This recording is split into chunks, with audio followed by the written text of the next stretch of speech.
Hi ನಮಸ್ತೆ, welcome back to my channel Sangeetha Sridhar vlogs. ಎಲ್ಲರೂ ಹೇಗಿದ್ದೀರಾ? ಐ ಥಿಂಕ್ ಚೆನ್ನಾಗಿದ್ದೀರಾ ಅಂತ ಅಂದ್ಕೊಂಡಿದ್ದೀನಿ. ಇವತ್ತು ನಾನು KCET ಎಕ್ಸಾಮ್ ಪ್ರಿಪ್ರೇಷನ್ ವ್ಲಾಗ್ನ ನಿಮ್ಮ ಜೊತೆ ಅಪ್ಲೋಡ್ ಮಾಡ್ತಾಯಿದ್ದೀನಿ. ಏಕೆಂದರೆ ತುಂಬ ಜನ ಕೇಳ್ತಾಯಿದ್ರು KCET ಯಾವ ರೀತಿ ಪ್ರಿಪೇರ್ ಆದರೆ ಹೇಳಿ ಅಂತ ಅಂದ್ಬಿಟ್ಟು. ತುಂಬ ಕಮೆಂಟ್ಸ್ಗಳು ಈಗಲೂ ಬರ್ತಾಯಿದೆ. ನಾನು ಅದನ್ನು ವೀಡಿಯೋ ಮಾಡಿ ಆಯಿತು, ಎಷ್ಟೊಂದು ಮನಸ್ಸಾಯಿತು. ಆದ್ರೂ ಅದ್ರ ರಿಲೇಟೆಡ್ ಕಮೆಂಟ್ಸ್ಗಳು ಇವಾಗಲೂ ಕೂಡ ಹಾಕ್ತಾನೇ ಇದ್ದಾರೆ. ಸೊ ಅದಕ್ಕೋಸ್ಕರನೇ ನಾನು ಇವಾಗ ಒಂದು ವೀಡಿಯೋ ಮಾಡೇ ಬಿಡೋಣ ಅಂತ ಅಂದ್ಬಿಟ್ಟು ಮಾಡ್ತಾಯಿದ್ದೀನಿ. ಏನಕ್ಕೆ ಅಂತಂದರೆ ಆಮೇಲೂ ತುಂಬ ಲೇಟ್ ಆಗಿಬಿಟ್ರೆ ಕಷ್ಟ ಆಗಿಬಿಡುತ್ತೆ ಅಂತ ಅಂದ್ಬಿಟ್ಟು.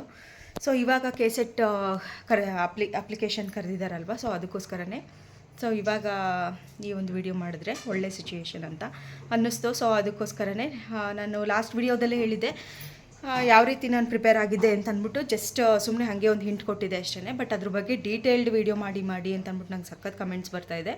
ಸೊ ಅದಕ್ಕೋಸ್ಕರನೇ ಇವಾಗ ರಿಲೇಟೆಡ್ ಹೇಗೆ ನಾನು ಪ್ರಿಪೇರ್ ಆದೆ ಅಂತ ನಿಮಗೆ ತೋರಿಸ್ತೀನಿ. ಯಾವ್ಯಾವ ಥರ ಮೆಟೀರಿಯಲ್ಸ್ ನಾನು ರೆಡಿ ಮಾಡ್ಕೊಂಡಿದ್ದೆ ಅಂತ ಅಂದ್ಬಿಟ್ಟು. ಜಸ್ಟ್ ಇದು ಬರೀ ನಾನು ಆವಾಗ ಒಂದು 4 ಮಂತ್ಸ್ ಕಂಟಿನ್ಯೂಸ್ ಆಗಿ, 1 ಸೆಮ್ ಅಂತ ಅಂದರೆ 4 ಮಂತ್ಸ್.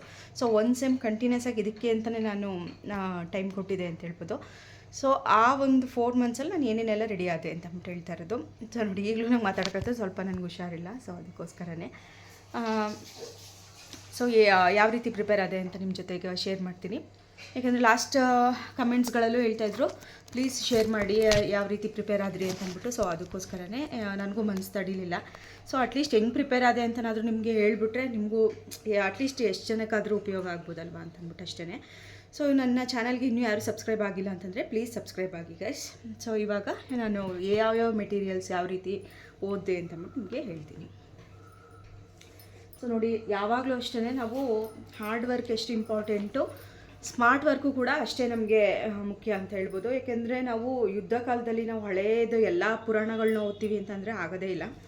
ಸೊ ಆ ಟೈಮಲ್ಲಿ ಹೆಂಗೆ ಓದಬೇಕು ಅಂತಂದ್ಬಿಟ್ಟು ಬರೀ ಅಷ್ಟು ಮಾತ್ರ ನಾವು ನೆನ್ಪಿಟ್ಕೋಬೇಕಾಗುತ್ತೆ. ನೋಡಿ, ಎಷ್ಟು ಹಳೆ ಕ್ವೆಶನ್ ಪೇಪರ್ಸ್ಗಳೇ ನಾನು ಜಾಸ್ತಿ ಫೋಕಸ್ ಮಾಡಿದ್ದು ಅಂತ ಹೇಳ್ಬೋದು. ಯಾಕೆಂದರೆ ಮೊದಲಿಂದ ನಾನು ತುಂಬ ಡೀಟೇಲ್ಡಾಗಿ ಓದ್ತಾನೇ ಇದ್ದೆ. ಅದು ಬಿಡಿ, ಮೊದಲಿಂದನೂ ಓದ್ತಾ ಇದ್ದೆ. ಬಟ್ ಅದು ಲಾಸ್ಟ್ ಮೂಮೆಂಟಲ್ಲಿ ನಂದು ಆಗ್ತಿರಲಿಲ್ಲ ಎಕ್ಸಾಮು. ಸಮ್ ಇಶ್ಯೂಸ್ಗಳು ಇರುತ್ತಲ್ವ, ಎಲ್ಲ ವಿಷಯಗಳು. ಸೊ ಅದಾದಮೇಲೆ ನಾನು ಬರೀ ಕ್ವೆಶನ್ ಪೇಪರ್ ಮೇಲೆ ಕಾನ್ಸಂಟ್ರೇಟ್ ಮಾಡಿದೆ. ಎಲ್ಲೋ ಒಂದು ಕಡೆ ನಾನು ಕೇಳಿದ್ದೇನು ಅಂತಂದರೆ ಆ ಒಂದು ವಿಷಯದ ಥರನೇ ನಾನು ಓದ್ಕೊಂಬಂದೆ. ಇದು ನೋಡಿ, ನಾನು ಬರೆದಿರೋಂಥ ಕ್ವೆಶನ್ ಪೇಪರ್ಸ್ಗಳು ಹಳೆಯದು. ಸೊ ಅದನ್ನೆಲ್ಲ ನಾವು ಯಾವಾಗ ಹೆಂಗೆ ಓದಿದ್ವಿ ಅಂತ ಅಂದ್ಬಿಟ್ಟು, ಅದು ನೋಡಿ ಮ್ಯಾನೇಜ್ಮೆಂಟ್ ನನ್ನ ಸಬ್ಜೆಕ್ಟು. ಸೊ ಅದಕ್ಕೋಸ್ಕರ ನೋಡಿ ಕಂಪ್ಲೀಟೆಡ್ ಅಂತ ಬರ್ತೀನಿ. ಏನಿದು ಕಂಪ್ಲೀಟೆಡ್ ಅಂತಂದರೆ, ಫಸ್ಟು ನೋಡಿ ಮ್ಯಾನೇಜ್ಮೆಂಟಲ್ಲಿ ಎಷ್ಟೊಂದು ಎಲ್ಲ ಸಬ್ಜೆಕ್ಟಲ್ಲೂ ಅದರಲ್ಲಿ ಬೇರೆ ಬೇರೆ ಟಾಪಿಕ್ಸ್ಗಳಿರುತ್ತಲ್ವ. ಸೊ ನಮ್ಮದ್ರಲ್ಲೂ ಅಷ್ಟೇ ಮ್ಯಾನೇಜರಲ್ ಎಕನಾಮಿಕ್ಸ್ ಇರ್ಬೋದು, ಮತ್ತು ಮ್ಯಾನೇಜ್ಮೆಂಟ್ ಇರ್ಬೋದು, ಮತ್ತು ಆರ್ಗನೈಸೇಷನಲ್ ಬಿಹೇವಿಯರ್ ಅಂತ ಇರ್ಬೋದು. ಸೊ ಎಷ್ಟೊಂದು ನಮ್ಮಲ್ಲಿ ಸಬ್ ಟಾಪಿಕ್ಸ್ಗಳು ಎಲ್ಲ ಸಬ್ಜೆಕ್ಟಲ್ಲೂ ಇದ್ದೇ ಇರುತ್ತೆ. ಸೊ ಅದನ್ನು ಫಸ್ಟ್ ನಾನು ಏನು ಮಾಡಿದೆ ಅಂತಂದರೆ, ಈ ಥರ ಒಂದು ಪೆನ್ನಲ್ಲಿ ಗುರ್ತು ಮಾಡ್ಕೊಂಬಿಟ್ಟೆ ಕ್ವೆಶನ್ಸ್ಗಳನ್ನ. ಯಾವ ರೀತಿ ಅಂತಂದರೆ, ಇದು ಯಾವ ಸಬ್ಜೆಕ್ಟ್ ರಿಲೇಟೆಡ್ ಕ್ವೆಶನ್ ಕೇಳಿದ್ದಾರೆ. ಇದು OB ರಿಲೇಟೆಡು ನೋಡಿ, ಇದು ಇನ್ವೆಸ್ಟ್ಮೆಂಟ್ ಮ್ಯಾನೇಜ್ಮೆಂಟ್ ರಿಲೇಟೆಡು, ಇದು IB related international business related question ಅಂತ ಪ್ರತಿಯೊಂದು ಕ್ವೆಶನ್ನು ಕೂಡ ಅದು ಯಾವ್ಯಾವ ಕ್ಯಾಟಗರಿಯಿಂದ ಅಥವಾ ಯಾವ್ಯಾವ ಟಾಪಿಕ್ಕಿಂದ ಬಂದಿದೆ, ಯಾವ್ಯಾವ ಸಬ್ಜೆಕ್ಟಿಂದ ಬಂದಿದೆ ಅಂತ ಅದನ್ನು ಮೆನ್ಷನ್ ಮಾಡ್ಕೊಬಿಡ್ಬೇಕು. ಸೊ ನಾನು ಮಾಡಿದ್ದನ್ನು ಹೇಳ್ತಾ ಇರೋದು. ನೋಡಿ, ಇದು HR ಹ್ಯೂಮನ್ ರಿಸೋರ್ಸಸ್ಸಿಂದ ಬಂದಿರೋದು, ಹ್ಯೂಮನ್ ರಿಸೋರ್ಸ್ ಮ್ಯಾನೇಜ್ಮೆಂಟಿಂದ. ಇನ್ಯಾವುದೋ ಒಂದು ವರ್ಕಿಂಗ್ ಕ್ಯಾಪಿಟಲ್ ಅಲ್ಲಿಂದ ಬಂದಿರುತ್ತೆ. ಸೊ ಸಬ್ ಟಾಪಿಕ್ಸ್ ಅಂತ ಮಾಡ್ಕೊಂಬರ್ಬೇಕು. ಎಲ್ಲನೂ ಒಟ್ಟಿಗೆ ಮಾಡ್ಕೊಂಡು ಹೋಗ್ತೀವಿ ಅಂತಂದರೆ ಸ್ವಲ್ಪ ಕಷ್ಟ ಆಗ್ಬೋದು.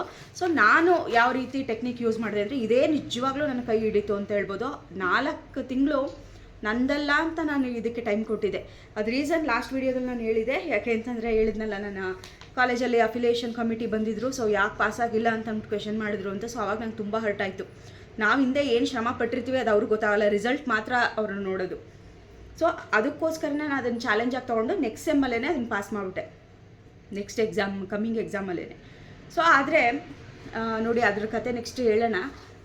ಸೊ ಈ ಥರ ನೋಡಿ, ಇದು ಇನ್ವೆಸ್ಟ್ಮೆಂಟ್ ಮ್ಯಾನೇಜ್ಮೆಂಟಿಂದ ಬರುತ್ತೆ, ಇದು FM ಫೈನಾನ್ಷಿಯಲ್ ಮ್ಯಾನೇಜ್ಮೆಂಟಿಂದ, ಇದು ಮಾರ್ಕೆಟಿಂಗ್ ಮ್ಯಾನೇಜ್ಮೆಂಟಿಂದ ಈ ಕ್ವೆಶನ್ ಬಂದಿದೆ ಅಂತ ಪ್ರತಿಯೊಂದನ್ನು ಬರೀ ಫಸ್ಟ್ ಒಂದು ಕ್ವೆಶನ್ ಪೇಪರ್ ತೊಗೊಳ್ಳಿ, ಅದನ್ನು ಫಸ್ಟ್ ಈ ಥರ ರೆಡಿ ಮಾಡ್ಕೊಬಿಡಿ. ಎಲ್ಲನೂ ತೊಗೊಂಡ್ರೆ ಕಷ್ಟ ಆಗ್ಬಿಡುತ್ತೆ. ಬರೀ ಹಂಗೆ ಬರ್ಕೊಂಡು ಟಿಕ್ ಮಾಡ್ಕೊಂಡು ಹೋಗ್ತೀವೋ ಹೊರತು ಅದನ್ನು ಕಂಪ್ಲೀಟ್ ಮಾಡೋಕ್ಕಾಗಲ್ಲ. ಅದಕ್ಕೇ ನಾವು ಫಸ್ಟು ಒಂದು ಕ್ವೆಶನ್ ಪೇಪರ್ ತೊಗೊಂಡು ಅದನ್ನೆಲ್ಲ ಈ ರೀತಿ ಮಾರ್ಕ್ ಮಾಡ್ಕೋತಾ ಹೋದೆ. ನೋಡಿ, ಇದು ಕನ್ನಡ ವರ್ಷನ್, ಇದು ಇಂಗ್ಲೀಷ್ ವರ್ಷನ್ನು. ಸೊ ಇದು ನೋಡಿ, ಆಪ್ರೇಷನ್ಸ್ ಮ್ಯಾನೇಜ್ಮೆಂಟಿಂದ, ಇದು ಮ್ಯಾನೇಜ್ಮೆಂಟಿಂದ ಬಂದಿದೆ. ಮ್ಯಾನೇಜ್ಮೆಂಟಿಂದ ಯಾವ್ಯಾವ ಕ್ವೆಶನ್ಸು. ಇದು ನೋಡಿ, ಪ್ರಾಬಬಿಲಿಟಿಯಿಂದ ಯಾವುದು, ಒಂದೊಂದು ಸಬ್ ಟಾಪಿಕ್ಸಿಂದನೂ ತೊಗೋಬೇಕು. ಸ್ಟ್ಯಾಟಿಸ್ಟಿಕ್ಸಿಂದ ಇವೆರಡು ಕ್ವೆಶನ್ಸು. ಇದು ನೋಡಿ, ಡಿಸ್ಟ್ರಿಬ್ಯೂಷನಿಂದ, ಪ್ರಾಬಬಿಲಿಟಿಯಿಂದ, ಸ್ಟ್ರಾಟಜಿಕ್ ಮ್ಯಾನೇಜ್ಮೆಂಟು, IB. ಸೊ ಆ ಥರ ಪ್ರತಿಯೊಂದನ್ನು ಈ ಥರ ಮಾಡ್ಕೊಂಡು ಇದು ಎಂಟರ್ಪ್ರಿನರ್ಶಿಪ್ ಡೆವಲಪ್ಮೆಂಟು, ಇದು ಮ್ಯಾನೇಜ್ಮೆಂಟು. ಸೊ ಆ ಥರ ಇದು ಕಮ್ಯುನಿಕೇಷನ್ ಇರ್ಬೋದು, ಟ್ರೈನಿಂಗ್ ಇರ್ಬೋದು. HR ಅಲ್ಲೂ ಬೇರೆ ಬೇರೆ ಬೇರೆ ಇದೆ ಸಬ್ಜೆಕ್ಟ್ಸ್ಗಳು, ಅಂದರೆ ಟಾಪಿಕ್ಸ್ಗಳು. HR ಅಲ್ಲಿ ಟ್ರೈನಿಂಗ್ ಬರುತ್ತೆ, ಮತ್ತು training and development, recruitment. So ಈ ಥರ ಎಲ್ಲ ವಿಷಯಗಳು ಬರುತ್ತೆ. ಅದಕ್ಕೆಲ್ಲ ರಿಲೇಟೆಡ್ ನಿಮಗೆ ಹೇಗೆ ಅನುಕೂಲ ಆ ರೀತಿ ನೀವು ಆ ಟಾಪಿಕ್ಸ್ಗಳನ್ನ ಬೇರೆ ಬೇರೆ ಥರ ನೀವು ಸಬ್ ಡಿವೈಡ್ ಆಗಿ ಮಾಡ್ಕೋತಾ ಹೋಗಬೇಕು. ಇದು ನೋಡಿ, social responsibility, corporate social responsibility, business ethics. So ಆ ಥರ ಪ್ರತಿಯೊಂದನ್ನು ಕೂಡ ನೀವು ಈ ಥರ ಒಂದೊಂದು ಕ್ವೆಶನು ಯಾವ್ಯಾವ ಟಾಪಿಕಿಂದ ಬರುತ್ತೆ ಅಂತ ನೀವು ಅದನ್ನು ಪಿನ್ ಪಾಯಿಂಟ್ ಮಾಡ್ತಾ ಅದನ್ನು ಜಸ್ಟ್ ಮೆನ್ಷನ್ ಮಾಡ್ತಾ ಹೋಗಬೇಕು. ಅದಾದಮೇಲೆ ಏನು ಮಾಡಬೇಕು ಅಂತಂದರೆ ನೋಡಿ, 4 ಮಂತ್ ಅಂತೂ ನಿಜ ನನಗೆ ದಿನ ಕೈ ನೋವು ಬಂದು ಕೈಗೆ ನಿಜ ದಿನ ಮೂವ್ ಹಚ್ಚಿಸ್ಕೊಂಡೆ ಮಲ್ಕೋತಾ ಇದ್ದಿದ್ದು ನಾನು. ನೋಡಿ, ಇದು ಪ್ರೊಡಕ್ಷನ್ ಆ್ಯಂಡ್ ಆಪ್ರೇಷನ್ಸ್ ಮ್ಯಾನೇಜ್ಮೆಂಟ್ ಅಂತ ಒಂದು ಹೆಡಿಂಗ್ ಹಾಕ್ಬಿಡೋದು. ಆ ಪೇಜ್ಗಳು ನೀವು ಹೆಂಗಾದ್ರೂ ತೊಗೊಳ್ಳಿ ಅಥವಾ ಬುಕ್ಸ್ ಆದರೂ ಇಟ್ಕೊಳ್ಳಿ, ನಿಮ್ಮ ಇಷ್ಟ. ನೋಡಿ, ನಾನು ಫಸ್ಟು ಅದು ರಿಲೇಟೆಡ್ ಏನಿದೆ ಪ್ರೊಡಕ್ಷನ್ ಆಪ್ರೇಷನ್ ಮ್ಯಾನೇಜ್ಮೆಂಟು, ಆ ಕ್ವೆಶನ್ ಪೇಪರಲ್ಲಿ ಪ್ರೊಡಕ್ಷನಲ್ಲಿ ಯಾವ್ಯಾವ್ದು ಬರುತ್ತೆ ಅಂತ ಫಸ್ಟ್ ಅದು ಬರ್ಕೊಂಡು ಹೋಗೋದು. ನೋಡಿ, ಈ ಥರ ಎಷ್ಟು ಆ ಕ್ವೆಶನ್ ಪೇಪರಲ್ಲಿ ಮಿನಿಮಮ್ ಒಂದು 10 ಕ್ವೆಶನ್ ಬಂದಿದೆ, 10 ಬರೀರಿ, ನಿಲ್ಲಿಸಿ ಅಲ್ಲಿಗೆ. ನೆಕ್ಸ್ಟ್ ತಿರ್ಗಾ ಇನ್ಯಾವುದು ಸ್ಟ್ರಾಟಜಿಕ್ ಮ್ಯಾನೇಜ್ಮೆಂಟ್ ಅಂತ ಹೆಡಿಂಗ್ ಹಾಕಿ ಅದು ರಿಲೇಟೆಡು ಯಾವ್ಯಾವ್ದು ಬಂದಿದೆ. ನೀವು ಮೊದಲೇ ಹೆಡಿಂಗ್ ಏನು ಹಾಕೊಳ್ಳೋದೇನು ಬೇಕಾಗಿಲ್ಲ. ಆ ಒಂದು ಕ್ವೆಶನ್ ಪೇಪರ್ ನೋಡಿದಾಗ ಯಾವ ಒಂದು ಟಾಪಿಕ್ ಇದೆ ಆ ಟಾಪಿಕ್ನ ಫಸ್ಟ್ ಬರ್ಕೊಂಡು ಅದರ ರಿಲೇಟೆಡ್ ಯಾವ ಕ್ವೆಶನ್ಸ್ಗಳು ಬಂದಿದೆ ಹಂಗಂತ ಬರ್ಕೊಂಡು. ತುಂಬಾ ಹಾರ್ಡ್ ವರ್ಕು. ಆ 4 ತಿಂಗಳಂತೂ ಒಬ್ಬೊಬ್ಬರು ತುಂಬ ಮೊದಲಿಂದನೂ ಮಾಡಿದ್ರು ಪರವಾಗಿಲ್ಲ, ಇನ್ನೂ ಒಳ್ಳೆಯದೇನೆ. ಬಟ್ ನಾನು ಆ ಒಂದು ಚಾಲೆಂಜಾಗಿ ತೊಗೊಂಡು ಮಾಡಿರೋದ್ರಿಂದ ಸೊ ಅದರಿಂದ ಬೆನಿಫಿಟ್ ಆಯಿತು, ಅದಾಯಿತು, ಅದು ಸೆಕೆಂಡ್ರಿ, ಎರಡನೇ ಪ್ರಶ್ನೆ ಅದು. ಬಟ್ ನಮಗೆ ಒಂದು ಸ್ಯಾಟಿಸ್ಫ್ಯಾಕ್ಷನ್, ನಾವು ಮಾಡಿದ್ವಿ ಅಂತ ಅಂದ್ಬಿಟ್ಟು. ನೋಡಿ, ಸ್ಟ್ರಾಟಜಿಕ್ ಮ್ಯಾನೇಜ್ಮೆಂಟಿಂದ ಯಾವ್ಯಾವ ಕ್ವೆಶನ್ಸ್ ಬರುತ್ತೆ ಇದೆಲ್ಲ ಹಿಂಗೆ ಅಂತಂದರೆ ರೆಡಿಮೇಡ್ ಇನ್ನೊಬ್ರು ಮಾಡಿರೋದನ್ನು ನಾವು ಜೆರಾಕ್ಸ್ ಮಾಡಿಸ್ಕೊಂಡು ಓದ್ತೀವಿ ಅಂದರೆ ಅದು ಯಾವುದೇ ಕಾರಣಕ್ಕೂ ಅದು ತಪ್ಪು ಅಂತಲೇ ಹೇಳ್ಬೋದು.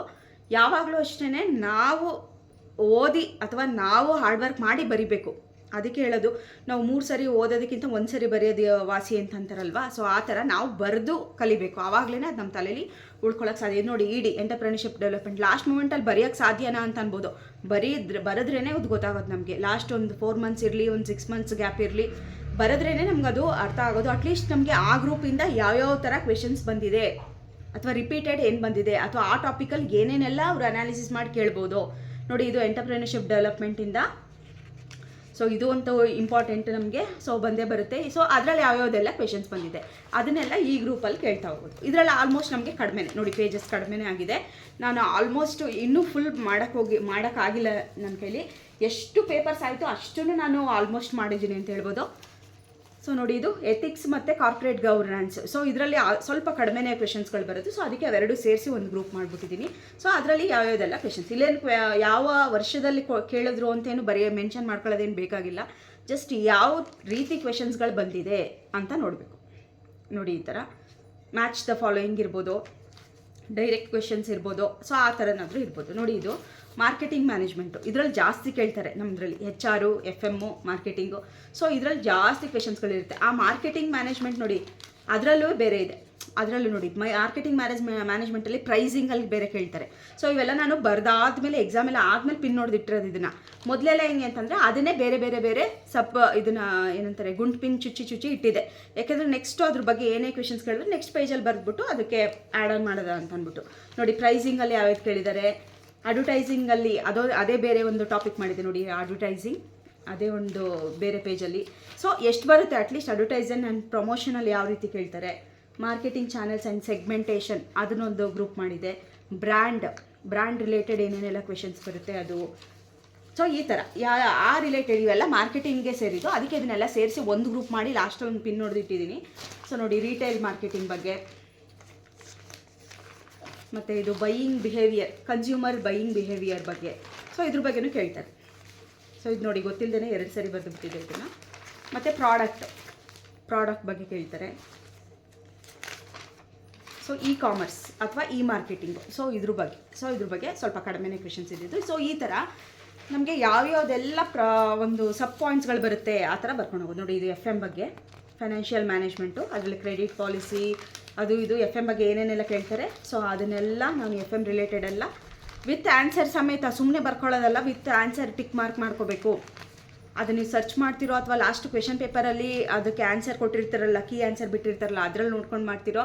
ಒಟ್ಟಲ್ಲಿ ವಿತ್ ಆನ್ಸರು ಕೂಡ ಬರ್ಕೋಬೇಕು ಯಾವ ರೀತಿ ಅಂದ್ಬಿಟ್ಟು. ಬರೀ ಕ್ವೆಶನ್ ಬರ್ಕೊಂಡ್ರೆ ಪ್ರಯೋಜನ ಇಲ್ವಲ್ಲ. ನೋಡಿ ಇಲ್ಲಿ ಆನ್ಸರು ಯಾವ್ಯಾವುದೆಲ್ಲ ಇದಕ್ಕೆ ಸಂಬಂಧಪಟ್ಟಿದ್ದು ಅಂತ ಅಂದ್ಬಿಟ್ಟು with question with answer. Next ನೋಡಿ, ಸೊ ನೋಡಿ ಇದು ಯಾವುದೇ ಸಬ್ಜೆಕ್ಟ್ ಆದರೂ ಆಗ್ಬೋದು, ನಮ್ಮದು ಮ್ಯಾನೇಜ್ಮೆಂಟು, ನೀವು ಕಾಮರ್ಸ್ ಆದರೂ ಆಗಿರಲಿ, ಹಿಸ್ಟ್ರಿ ಆದರೂ ಆಗಿರಲಿ, ಕನ್ನಡ ಆದರೂ ಆಗಿರಲಿ, ನಿಮ್ಗೆ ಗೊತ್ತಿರುತ್ತಲ್ಲ ಸಪ್ರೇಟ್ ಯಾವ್ಯಾವ ಥರ ಒಂದು ಕ್ಲಾಸಿಫಿಕೇಷನ್ ಇರುತ್ತೆ ನಮ್ಮ ಸಬ್ಜೆಕ್ಟಲ್ಲಿ, ಡಿಫ್ರೆಂಟ್ ಟಾಪಿಕ್ಸ್ಗಳು ಅಂತ ಇರುತ್ತಲ್ಲ. ಸೊ ಅವೆಲ್ಲ ನೋಡಿ ಇಲ್ಲಿ ಕ್ಯಾಪಿಟಲ್ ಬಜೆಟಿಂಗ್ FML ಬರೋ ಅಂಥದ್ದು ಕ್ಯಾಪಿಟಲ್ ಬಜೆಟಿಂಗ್ ಇರ್ಬೋದು. ಸೊ ಅದರಲ್ಲಿ ಯಾವ್ಯಾವುದೆಲ್ಲ ಬರುತ್ತೆ ಅಂತ. ಸೊ ಇದು ನಿಜವಾಗ್ಲೂ ಒಂದು ಒಳ್ಳೆಯ ಒಂದು ವಿಷಯ ಅಂತ ಹೇಳ್ಬೋದು. ನಾನು ಇದನ್ನು ಅರ್ಥ ಮಾಡ್ಕೊಂಡಿದ್ದು. ಮತ್ತು ಅದರಲ್ಲಿ ರಿಲೇಟೆಡ್ ಪ್ರಾಬ್ಲಮ್ಸ್ಗಳು ಕೇಳ್ತಾರೆ ಸ್ವಲ್ಪ ನಮ್ಮದ್ರಲ್ಲಿ, ಎಸ್ಪೆಷಲಿ ಕಾಮರ್ಸ್ ಆ್ಯಂಡ್ ಮ್ಯಾನೇಜ್ಮೆಂಟಲ್ಲಿ. ಆ ಪ್ರಾಬ್ಲಮ್ಸ್ಗಳು ಅಷ್ಟೇ ಯಾವ್ಯಾವುದೆಲ್ಲ ಪ್ರಾಬ್ಲಮ್ಸ್ಗಳು ಯಾವ್ಯಾವ ರೀತಿ ಕೇಳಿದ್ರು ಅಂತ ಬರ್ಕೊಂಡು ಹೋಗ್ತು. ಸೊ ಇನ್ನೂ ಇದೆ ನೋಡಿ, ಅಯ್ಯಪ್ಪ ಮುಗಿಯುತ್ತಾ ಇದು ನಿಜವಾಗ್ಲೂ ಅಷ್ಟು ನಾನು ಕಷ್ಟಪಟ್ಬಿಟ್ಟೆ ಒಂದು 4 ತಿಂಗಳು ಅಂತ ಹೇಳ್ಬೋದು. ಯಾಕೆಂತಂದರೆ ನಾವು ಮನೇನೂ ನೋಡಿಕೊಂಡು ಮನೆ ಕೆಲಸಗಳು ಮಗು ಇರೋರಂತೂ ಇದ್ದಿದ್ದು ನಮಗೆ ತುಂಬ ಕಷ್ಟ ಆಗುತ್ತೆ. ಸೊ ಆ ಥರ ಇದ್ದಾಗ ನೈಟ್ ಇಷ್ಟು ಟೈಮ್ ಅಂತ ಅಂದ್ಬಿಟ್ಟು ಇಟ್ಬಿಡ್ತಿದ್ದೆ. ಕಾಲೇಜ್ಗೆ ಹೋಗಿದ್ದು ಬಂದ ತಕ್ಷಣ ನಂದೇನಿದೆ ಕೆಲಸಗಳು ಅದನ್ನೆಲ್ಲ ಮುಗಿಸ್ಕೊಂಡು ಇದನ್ನು ಶುರು ಮಾಡೋದು. ಮಿನಿಮಮ್ ಒಂದು 2 to 3 hours ಇದಕ್ಕೆ ಅಂತಲೇ ಸ್ಪೆಂಡ್ ಮಾಡ್ತಾಯಿದ್ದೆ ನಾನು ಅವಾಗ.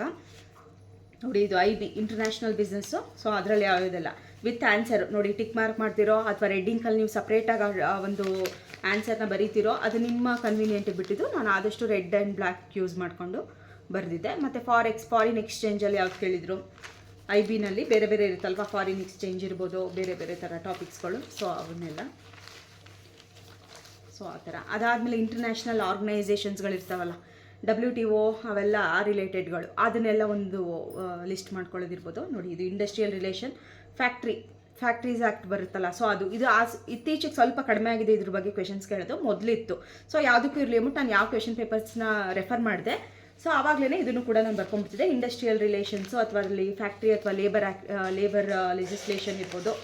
ಸೊ ಅವನ್ನೆಲ್ಲ ನಾನು ನೋಡಿ ಇದರಲ್ಲಿ ಈ ಥರ ಮೆನ್ಷನ್ ಮಾಡ್ಕೊತಿದ್ದೆ. ಅವೆರಡು ಸೇರಿಸಿ ಒಂದು OB.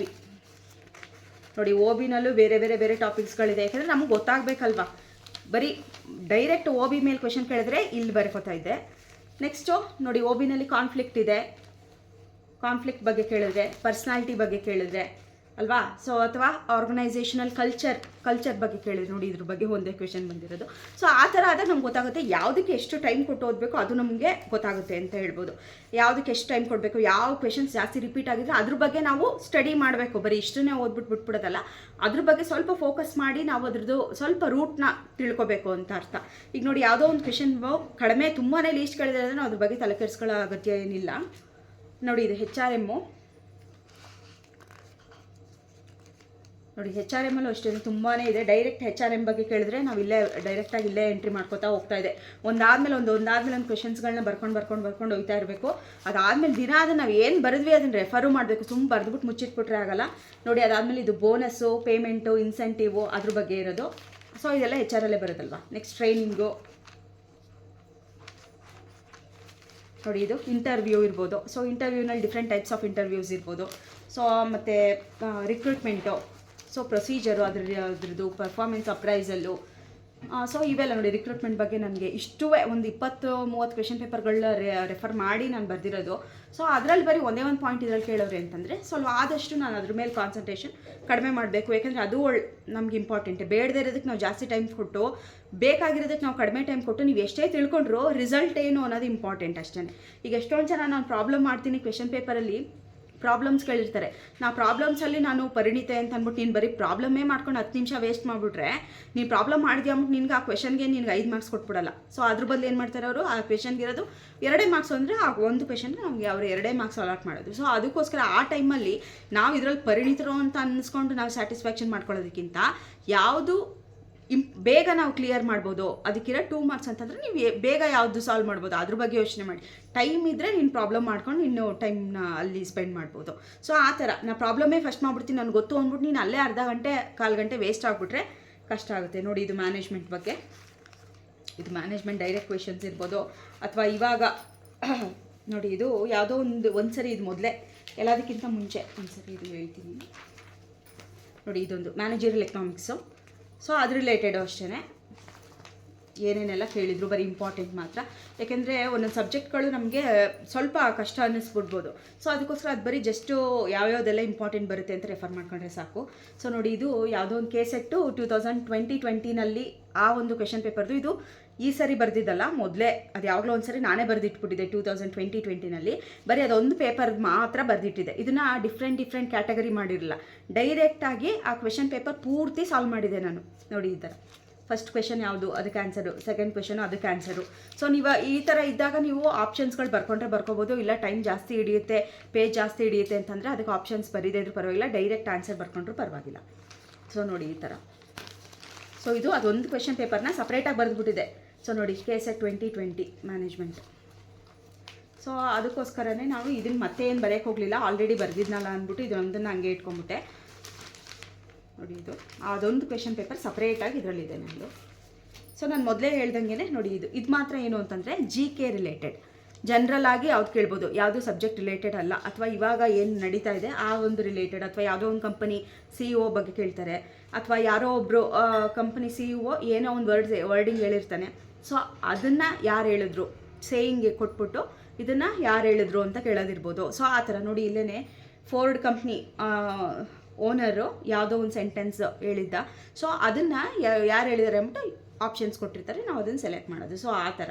ಸೊ ಇದೆಲ್ಲ ಜನರಲ್ ಏನಾದರೂ ಕ್ವೆಶನ್ಸ್ ಇದ್ದರೆ, ಯಾವುದೇ ಟಾಪಿಕ್ಗೆ ರಿಲೇಟೆಡ್ ಇಲ್ಲದೆ ಇರೋಂಥ ಕ್ವೆಶನ್ಸ್ ಏನಾದರೂ ರೇಸ್ ಆಗಿದ್ದರೆ, ಸೊ ಅದನ್ನು ಸಪ್ರೇಟಾಗಿ ನಾನು ಲಿಸ್ಟ್ ಮಾಡ್ಕೊಂಡಿದ್ದೆ ಈ ಥರ. ಸೊ ಒಂದೊಂದ್ಸರಿ ನೋಡಿ, ಕಂಪ್ಯೂಟರ್ದು ಜೊತೆ ಕೊಟ್ಬಿಟ್ಟಿದ್ರು ಒಂದೊಂದ್ಸರಿ IT ರಿಲೇಟೆಡು. ಸೊ ಅದನ್ನು ಯಾವಾಗಲೂ ಕಂಪ್ಯೂಟರ್ ರಿಲೇಟೆಡು ಪೇಪರ್ 1 ಕೇಳ್ತಾರೆ. ಸೊ ಇಲ್ಲಿ ಪೇಪರ್ 2 ಮ್ಯಾನೇಜ್ಮೆಂಟಲ್ಲೂ ಕೂಡ ನಮಗೆ IT related, information technology related ಒಂದು 2-3 ಕ್ವೆಶನ್ಸ್ಗಳು ಬಂದ್ಬಿಟ್ಟಿತ್ತು. ಸೊ ಅದನ್ನು ನಾನು ಇದ್ರ ಜೊತೆಗೆ ಸೇರಿಸಿ ಇದರಲ್ಲಿ ಬರೆದ್ಬಿಟ್ಟಿದ್ದೆ. ಸೊ ನೋಡಿ, ಸ್ಯಾಂಪ್ಲಿಂಗ್ ಇರ್ಬೋದು. ಸೊ ಇವೆಲ್ಲನೂ ಪ್ರಾಬಬಿಲಿಟಿ ಇರ್ಬೋದು, ಲೀನಿಯರ್ ಪ್ರೋಗ್ರಾಮಿಂಗು, ಗ್ರಾಫು, QT ಬರುತ್ತಲ್ಲ, ಕ್ವಾಂಟಿಟೇಟಿವ್ ಟೆಕ್ನಿಕ್ಸು. ಸೊ ಆ ಥರ ಪ್ರತಿಯೊಂದನ್ನು ಗ್ರೂಪ್ ಮಾಡಿ ಅದು ರಿಲೇಟೆಡ್ ಎಷ್ಟು ಬರುತ್ತೆ ಅದನ್ನೆಲ್ಲ ಒಂದು ಗ್ರೂಪ್ ಮಾಡಿ ಇಟ್ಕೊಳ್ಳೋದು. ನೆಕ್ಸ್ಟ್ ಏನಾದರೂ ಕಂಟಿನ್ಯೂ ಆದರೆ ಅದರಿಂದನೇ ಕಂಟಿನ್ಯೂ ಮಾಡಿಕೊಂಡು ಹೋಗೋದು ಆ ಟಾಪಿಕ್ಸ್ ಹಿಂದಿಂದೆ.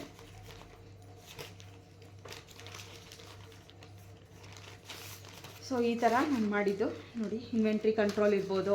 ಸೊ ಈಗ ಪ್ರೊಡಕ್ಷನ್ ಆ್ಯಂಡ್ ಆಪ್ರೇಷನ್ಸ್ ಮ್ಯಾನೇಜ್ಮೆಂಟು, ಅದರಲ್ಲಿ inventory control, quality control, PERT CPM. So ಇದೆಲ್ಲ ಒಂದು ಗ್ರೂಪು. ಸೊ ಇವೆಲ್ಲನೂ ಸಪ್ರೇಟ್ ಟಾಪಿಕ್ಸ್ ಮಾಡಿದ್ದೀನಿ ನಾನು. ನೋಡಿ, ಕ್ವಾಲಿಟಿ ಕಂಟ್ರೋಲೇ ಸಪ್ರೇಟ್ ಟಾಪಿಕ್, ಅದರಲ್ಲಿ ಯಾವ್ಯಾವ್ದು ಬರುತ್ತೆ ಅದನ್ನೆಲ್ಲ ಅದರಲ್ಲಿ ಲಿಸ್ಟ್ ಮಾಡ್ಕೊಂಡು ಹೋಗೋದು. ಕೊನೆಗೆ ಈ ಟೋಟಲ್ ಸಬ್ಜೆಕ್ಟ್ ಟಾಪಿಕ್ಸ್ ಸೇರಿಸಿ ಒಂದು ಪಿನ್ ನೋಡಿದ್ದೀನಿ ಅಷ್ಟೇ. ಸೊ ನೋಡಿ, ಇಲ್ಲಿ ಕ್ವೆಶನ್ ಪೇಪರ್ ನೋಡಿದ್ರೆ ಗೊತ್ತಾಗುತ್ತೆ ನಾನು ಇಷ್ಟು ಪೇಪರ್ಸು ಸಾಲ್ವ್ ಮಾಡಿರೋದು. ಇಷ್ಟು ನಾನು ಸ್ವಲ್ಪ ನೋಡಿ ಇದನ್ನು ಸಾಲ್ವ್ ಮಾಡಿರೋದೆ. ಮಧ್ಯದಲ್ಲಿ ಯಾವುದೋ ಒಂದೆರಡು ಸಾಲ್ವ್ ಮಾಡಿಲ್ಲದೆ ಇರೋದು ಇದೆ, ಅದನ್ನು ಮಾಡೋಕ್ಕಾಗಲಿಲ್ಲ, ಲಾಸ್ಟ್ ಟೈಮ್ ಆಗಿಬಿಡ್ತು ಅಂತ ಅಂದ್ಬಿಟ್ಟು. ನೋಡಿ, ಇದು ಕಂಪ್ಲೀಟೆಡ್ ಅಂತ ಬರೆದಿರೋದು, ಕಂಪ್ಲೀಟ್ ಮಾಡಿದ್ದೀನಿ ಈ ಕ್ವೆಶನ್ ಪೇಪರ್ನ. ಇಲ್ಲಿರೋಂಥ ಎಲ್ಲ ಕ್ವೆಶನ್ಸು ಆ ಟಾಪಿಕ್ಸ್ ರಿಲೇಟೆಡ್ ಪೇಪರ್ಸ್ಗಳಿಗೆ ಎಂಟ್ರಿ ಆಗಿದೆ ಅಂತ ಅಂದ್ಬಿಟ್ಟು ಕಂಪ್ಲೀಟೆಡ್ ಅಂತ ಬರೆದ್ಬಿಟ್ರೆ ಇನ್ನೊಂದ್ಸರಿ ಇದನ್ನು ತೆಗೆದು ನೋಡೋಂಗಿಲ್ಲ. ಸೊ ಆ ಥರ. ಸೊ ನೋಡಿ, ಇದು 2017 ಇದು ಕ್ವೆಶನ್ ಪೇಪರ್. ನೋಡಿ, ಈ ಥರ ಆಗಿದ್ದರೆ ಅದನ್ನು ರೌಂಡ್ ಆಫ್ ಮಾಡಿಕೊಂಡು ಇದು ನಮಗೆ ಬರಿತಾ ನಮಗೆ ಗೊತ್ತಾಗ್ಬಿಡುತ್ತೆ. ಸೊ ನಾವು ಯಾವ ರೀತಿ ಓದಬೇಕು ಅಂತ ಅಂದ್ಬಿಟ್ಟು ನೋಡಿ, ಈ ಥರ ಇದನ್ನು ಮುಗಿಸಿದ್ದೀನಿ. ಇದು ನೋಡಿ, ಈ ಥರ ನಿಮ್ಮ ಸಬ್ಜೆಕ್ಟ್ ಯಾವುದೇ ಇರಲಿ, ಹಿಸ್ಟ್ರಿ ಇರಲಿ, ಎಕನಾಮಿಕ್ಸ್ ಇರಲಿ, ಯಾವುದೇ ಇರಲಿ, ಸೊ ಈ ಥರ ಒಂದೊಂದು ಅಟ್ಲೀಸ್ಟ್ ರೀಸೆಂಟ್ ಕ್ವೆಶನ್ ಪೇಪರ್ಸ್ ತೊಗೊಂಡು ಯಾವ್ಯಾವ ಟಾಪಿಕ್ಸಿಂದ ಎಷ್ಟೆಷ್ಟು ಕ್ವೆಶನ್ಸ್ ಬಂದಿದೆ ಅನ್ನೋದು ಇಂಪಾರ್ಟೆಂಟ್ ಅಂತ ಹೇಳ್ಬೋದು. ಸೊ ನಾ ಮೊದಲು ಮ್ಯಾನೇಜ್ಮೆಂಟಲ್ಲಿ 2 ಪೇಪರ್ 1, 2 ಅಂತ ಅಂದ್ಬಿಟ್ಟು. ಸೊ ಅದು ಅಷ್ಟೇ, ಯಾವ್ಯಾವ ಪೇಪರ್ಸ್ ಇದೆ ಎಲ್ಲನೂ ಆ ಥರ ರಿಲೇಟೆಡ್ ಬರ್ಕೊಂಡು ಹೋಗೋದು ನೋಡಿ. ಸೊ ನೋಡಿ, ಇದಂತೂ ಯಾವ ಕಾಲದ್ದು. ಮತ್ತು ಇದರಲ್ಲಿ ಏನು ಓದಬೇಕು ಅಂತ ನಮಗೆ ಗೊತ್ತಿರುತ್ತೋ, ಏನು ಓದಬಾರ್ದು ಅಥವಾ ಏನು ಕಡಿಮೆ ಓದಬೇಕು ಅನ್ನೋದು ಇಂಪಾರ್ಟೆಂಟೆ. ಅದನ್ನು ನೆಕ್ಸ್ಟ್ ಇನ್ನೊಂದು ವಿಡಿಯೋದಲ್ಲಿ ನಿಮಗೆ ಹೇಳ್ತೀನಿ. ಏಕೆಂದರೆ ಯಾವ ಕ್ವೆಶನ್ ಬುಕ್ಸ್, ಯಾವ್ಯಾವುದೆಲ್ಲ ಟೆಕ್ಸ್ಟ್ ಬುಕ್ಸ್ಗಳು ರೆಫರ್ ಮಾಡೋದು ಇಂಪಾರ್ಟೆಂಟೆ. ಆದರೆ ಒಂದೊಂದು ರೆಡಿ ಬುಕ್ಸ್ಗಳಿರ್ತವೆ. ಸೊ ಅದನ್ನು ತಗೊಬಿಟ್ಟಾಗ ನಾವು ಬೇರೆ ಏನೋ ಓದಬಾರ್ದು ಅಂತ ಅನಿಸ್ಬಿಡುತ್ತೆ. ಬರೀ ಅದೊಂದನ್ನೇ ಓದೋದು, ಅದು ರಿಲೇಟೆಡ್ ಬರಲ್ಲ, ಅದು ರಿಲೇಟೆಡ್ ಒಂದು ಕ್ವೆಶನ್ಸು ಬಂದಿರಲ್ಲ. ಈ ಥರನೂ ಆಗಿದೆ ನನಗೆ ಸುಮಾರು ವರ್ಷ. ಒಂದನ್ನು ನಂಬ್ಕೊಬಿಟ್ಟು ಆ ಥರ ಆಗಿದೆ. ಸೊ ಆ ಥರ ಯಾರೂ ಆ ಥರ ಮಾಡೋಕ್ಕೆ ಹೋಗ್ಬಿಡಿ ಅಂತ. ಆ ಒಂದು ಬುಕ್ ಸರಿ ಇಲ್ಲ ಅಂತ ಹೇಳ್ತಾ ಇಲ್ಲ, ಬಟ್ ನಾವು ಅದ್ರ ಜೊತೆಗೆ ಬೇರೆನೂ ಓದಬೇಕು. ಬರೀ ರೆಡಿ ಒಂದು ಫುಡ್ ಇದೆ ಅಂದ್ಬಿಟ್ಟು ಬರೀ ಅದನ್ನೇ ಫೋಕಸ್ ಮಾಡಿಬಿಟ್ರೆ ನಾವು ಯಾವಾಗ ಬೇರೆ ಒಂದು ಎಲ್ಲ ರೂಟ್ ಓದೋದು ಯಾವಾಗ. ಸೊ ಆ ಥರನೇ ನಾನು ಹೇಳ್ತಾ ಇರೋದು. ರೂಟ್ ಓದೋದ್ರ ಜೊತೆಗೆ ಇದು ನಿಜವಾಗ್ಲೂ ಲಾಸ್ಟ್ ಮೂಮೆಂಟಲ್ಲಿ ಒಂದು ಅಭ್ಯಾಸ ಚೆನ್ನಾಗಿ ಇದು ಕ್ಲಿಕ್ ಆಗುತ್ತೆ ಅಂತ ನನಗೆ ಕ್ಲಿಕ್ ಆಯಿತು. ನಿಜವಾಗ್ಲೂ ಕ್ಲಿಕ್ ಆಯಿತು ನನಗೆ. ಇದು ಎರಡು ಸೆಮ್ದು ಸೇರಿಸಿ ಅಂತ ಹೇಳ್ಬಿಟ್ಟು ಒಂದು ಸೆಮ್ಮಲ್ಲಿ ಇದನ್ನು ಬರೆದಿದ್ದು. ಅದರಲ್ಲಿ ಲಾಸ್ಟ್ ಸೆಮ್ಮಲ್ಲಿ ಜಸ್ಟು ನನಗೊಂದು 3 ಕ್ವೆಶನ್ಸಿಂದ ಹೊಟ್ಟೋಗ್ಬಿಟ್ಟಿತ್ತು. ಅದಾದಮೇಲೆ ನೋಡಿ ಇದು ಜಾಸ್ತಿ ಮಾರ್ಕ್ಸ್ಗೆ ನಿಲ್ಲಿಸಿದ್ರು, ನಮ್ಮದು ಪಾಸ್ ಆಯಿತು ಲಾಸ್ಟ್ ಇಯರು ಅಂತ ನೋಡಿ. ಇವೆಲ್ಲ ಕಂಪ್ಲೀಟೆಡ್ ಬರೆದಾದ ತಕ್ಷಣ ಕಂಪ್ಲೀಟೆಡ್. ನೋಡಿ ಇದು ಯಾವುದೋ ಒಂದು ಎಕ್ಸಾಮ್ನೇ ಕ್ಯಾನ್ಸಲ್ ಮಾಡಿದ್ರು ಒಂದ್ಸರಿ, ಇದು ನಾನು ಅದನ್ನು ಬರ್ಕೊಂಡಿದ್ದೀನಿ ನೋಡಿ. ಕೀ ಆನ್ಸರು ಬಿಡಲಿಲ್ಲ, ಎಕ್ಸಾಮೇ ಕ್ಯಾನ್ಸಲ್ ಆಗೋಯ್ತು. ಯಾವಾಗ ಅಂದರೆ ಎನ್ ಇ ಟಿ ಇವಾಗ ಇತ್ತೀಚೆಗೆ ಆಫ್ಲೈನ್ ಬಿಟ್ಟಿದ್ರು, ಆಫ್ಲೈನ್ ಎಕ್ಸಾಮ್ ಮಾಡಿದರು. ಸೊ ಆವಾಗ ಆಫ್ಲೈನ್ ಎಕ್ಸಾಮ್ ಬರೆದು 2 ದಿನಕ್ಕೆ ಅದೇನೋ ಲೀಕ್ಔಟ್ ಆಯಿತು, ಏನೋ ಪ್ರಾಬ್ಲಮ್ ಇಶ್ಯೂ ಆಯಿತು ಅಂತ ಅಂದ್ಬಿಟ್ಟು ಅದನ್ನು ಕ್ಯಾನ್ಸಲೇ ಮಾಡಿದ್ರು. ಮತ್ತೆ ಇನ್ನೊಂದು ಸರಿ ಆನ್ಲೈನ್ ಎಕ್ಸಾಮ್ ಬರೆದ್ವಿ. ಸೊ ಆ ಪೇಪರ್ ಇದು ಆಫ್ಲೈನ್ದು. ಸೊ ಆದರೂ ಅದು ಕ್ವೆಶನ್ಸ್ ಎಲ್ಲ ಇಂಪಾರ್ಟೆಂಟ್ ತಾನೆ. ಸೊ ಅದಕ್ಕೆ ಅದನ್ನು ಕೂಡ ಮೆನ್ಷನ್ ಮಾಡಿಕೊಂಡು ಕೀ ಆನ್ಸರ್ ಇಲ್ಲದೇ ಇದ್ರು ಅಟ್ಲೀಸ್ಟ್ ನಮಗೆ ಗೊತ್ತಿರುತ್ತಲ್ಲ ಅದು, ಇಲ್ಲಾಂದರೆ ಸರ್ಚ್ ಮಾಡ್ಕೊಂಡಾದರೂ ಆನ್ಸರ್ನ ಹುಡಿಕೊಂಡು ಬರೆದಿರೋದು ಇದು ನೋಡಿ. ಇದು ಕೂಡ ಬರೆದಿದ್ದೀನಿ, ಮಾರ್ಕ್ ಮಾಡಿದ್ದೀನಿ ಆಗಿದೆ ಅಂತ ಅಂದ್ಬಿಟ್ಟು. ಸೊ ನೋಡಿ ಇದು ಯಾವುದು ಅಂತಂದರೆ ಇದ್ಯಾವುದು ಮ್ಯಾನೇಜ್ಮೆಂಟ್ ರಿಲೇಟೆಡು KPSC ಎಕ್ಸಾಮ್ ಯಾವಾಗಲೂ ಬರೆದಿದ್ದೆ ನಾನು. ಸೊ ಆವಾಗ ಮ್ಯಾನೇಜ್ಮೆಂಟ್ ರಿಲೇಟೆಡ್ ಏನೇನೆಲ್ಲ ಕೇಳಿದ್ರು ಅದು ಇಂಪಾರ್ಟೆಂಟ್ ಅಲ್ವಾ. ಸೊ ಅದಕ್ಕೋಸ್ಕರ ಅದನ್ನು ಕೂಡ ಬರೆದಿದ್ದೆ. ಇದು ಯಾವುದೋ KPSC ಎಕ್ಸಾಮ್ ಬರೆದಿದ್ದು. ಸೊ ಮ್ಯಾನೇಜ್ಮೆಂಟ್ ಮೇಲೇ ಇದ್ದಿದ್ದು ಕ್ವೆಶನ್ನು. ಸೊ ಅದಕ್ಕೋಸ್ಕರ ಅದನ್ನು ಯಾವ್ದು ಸಿಗುತ್ತೆ ಅದನ್ನು ನಾವು ಮೆನ್ಷನ್ ಮಾಡ್ಕೊತಾ ಹೋಗಬೇಕು. ಸೊ ನೋಡಿ ಇದೊಂದು ಆಗಿಲ್ವೇನೋ, ರೌಂಡ್ ಆಫ್ ಮಾಡಿಲ್ಲ, ಎಲ್ಲ ಮಾಡಿಬಿಟ್ಟಿದ್ದೀನಿ, ಆಲ್ಮೋಸ್ಟ್ ಎಲ್ಲ ಮಾಡಿದ್ದೀನಿ ನಾನು ನೋಡಿ. ಈ ಥರ ಎಲ್ಲನೂ ಕೂಡ ಬರ್ಕೊಂಡು ಹೋಗೋದು. ಇಷ್ಟು ಕ್ವೆಶನ್ ಪೇಪರ್ಸು ಕಂಪ್ಲೀಟೆಡ್ ಅಂತ ಅಂದ್ಬಿಟ್ಟು ಮಾಡ್ಕೊಂಡು ಹೋಗಿರೋದು ನೋಡಿ. ಇದೆಲ್ಲ ಆಗಿರೋದು. ಆಗದೆ ಇರೋದು 1-2 ಇದೆ ಅಂತ ಅಂದ್ಕೋತೀನಿ, ಬಟ್ ಇಲ್ಲಿ ಸಿಗ್ತಿಲ್ಲ ಅಷ್ಟೇ. ಸೊ ಪೇಪರ್ 1 ಬಗ್ಗೆನೂ ಕೂಡ ಹೇಳಬೇಕು. ಇದು ಸಬ್ಜೆಕ್ಟ್ ಪೇಪರು, ಯಾಕೆಂದರೆ ಪೇಪರ್ 1 ನನಗೆ ಅಷ್ಟು ನನಗೇನು ತೊಂದರೆನೇ ಕೊಡಲಿಲ್ಲ ಅಂತ ಅನ್ಬೋದು. ಅದರಲ್ಲಿ ಎನಿ ಟೈಮ್ ಯಾವಾಗಲೂ ಚೆನ್ನಾಗೇ ಸ್ಕೋರ್ ಆಗ್ತಾಯಿತ್ತು. ಪೇಪರ್ 2ನಲ್ಲೇ ನನಗೆ ಲಾಸ್ಟಲ್ಲಿ ಇದಾಗ್ತಿದ್ದು, ಯಾಕೆಂದರೆ ಡಿಫ್ರೆಂಟಾಗಿ ಅದನ್ನು ಸ್ವಲ್ಪ ತುಂಬಾ ಯಾವ್ಯಾವುದೋ ಮೂಲೆಗಳಿಂದ ಕ್ವೆಶನ್ಸ್ಗಳು ಬಂದ್ಬಿಡ್ತಿತ್ತು. ಸೊ ಅದಕ್ಕೋಸ್ಕರ ನಾನು ಈ ಸರಿ ಈ ರೀತಿ ನಾನು ಟೆಕ್ನಿಕ್ಸ್ನ ಯೂಸ್ ಮಾಡಿದೆ ನೋಡಿ. ಸುಮ್ಮನೆ ಕ್ವೆಶನ್ ಪೇಪರ್ಸ್ಗಳು ತೊಗೊಂಬಂದು ರೆಡಿ ಮಾಡಿ ಇಟ್ಕೊಂಡ್ಬಿಡೋದು. ಈ ಪೇಪರ್ ಆದರೂ ಪರವಾಗಿಲ್ಲ, ಅಥವಾ ನಾನು ತಕ್ಷಣಕ್ಕೆ ಯಾವ್ದು ಸಿಕ್ತು, ಯಾಕೆಂದರೆ ನಮಗೆ ತಕ್ಷಣಕ್ಕೆ ಅನ್ನಿಸ್ಬೇಕಲ್ಲ. ಇವಾಗ ನಾನು ಬರೀಬೇಕು ಅಂತ ಅಂದ ತಕ್ಷಣ ನೀನು ಎಲ್ಲ ರೆಡಿ ಮಾಡ್ಕೊಂಡು ಪ್ರಿಪೇರ್ ಆಗಿ ಬರೆಯೋದಕ್ಕಿಂತ ಆನ್ ಟೈಮ್ ಶುರು ಮಾಡಿಬಿಡ್ಬೇಕು. ಯಾವಾಗ ನಮ್ಗೆ ಅನಿಸುತ್ತೆ ಆ ಟೈಮಲ್ಲಿ ಶುರು ಮಾಡಬೇಕು. ನಾನು ಎಲ್ಲ ಪ್ರಿಪೇರ್ ಮಾಡಿಕೊಂಡೆ, ನಾನು ಎಲ್ಲ ಸ್ಟೇಷನಲ್ಲಿ ರೆಡಿ ಮಾಡ್ಕೊಂಡೆ ಮಾಡ್ತೀನಿ ಅಂತ ಅಂದರೆ ಸೊ ಅಷ್ಟರಲ್ಲಿ ನಮಗೆ ಆ ಮೋಟಿವೇಶನ್ ಇಲ್ಲದೇನೂ ಇರ್ಬೋದು. ಸೊ ಅದಕ್ಕೆ ನಾನು ತಕ್ಷಣಕ್ಕೆ ಯಾವ್ದು ಸಿಕ್ತೋ ಅದರಲ್ಲಿ ನಾನು ಶುರು ಮಾಡ್ಕೊತಾ ಹೋಗ್ಬಿಟ್ಟೆ ನಾನು. ಸೊ ಅದಕ್ಕೋಸ್ಕರನೇ ನೋಡಿ ಇಷ್ಟು ನನ್ನ ಒಂದು ಬುಕ್ಸ್ ಪ್ರಿಪರೇಷನ್ ವಿಷಯ. ಸೆಕೆಂಡ್ ಎಸ್ಪೆಷಲಿ ಪೇಪರ್ 2ಗೆ ಅಂತ ಅಂದರೆ ಸಬ್ಜೆಕ್ಟ್ ಪೇಪರ್ಗೆ. ಸೊ ಈ ಥರ ನಿಮ್ಮ ಒಂದು ಸಬ್ಜೆಕ್ಟ್ ಏನಿದೆ ಅದ್ರ ರಿಲೇಟೆಡ್ ನೀವು ಅದೇ ಥರನೇ ನೀವು ಮಾಡ್ಕೊಂಡು ಹೋಗ್ಬೋದು.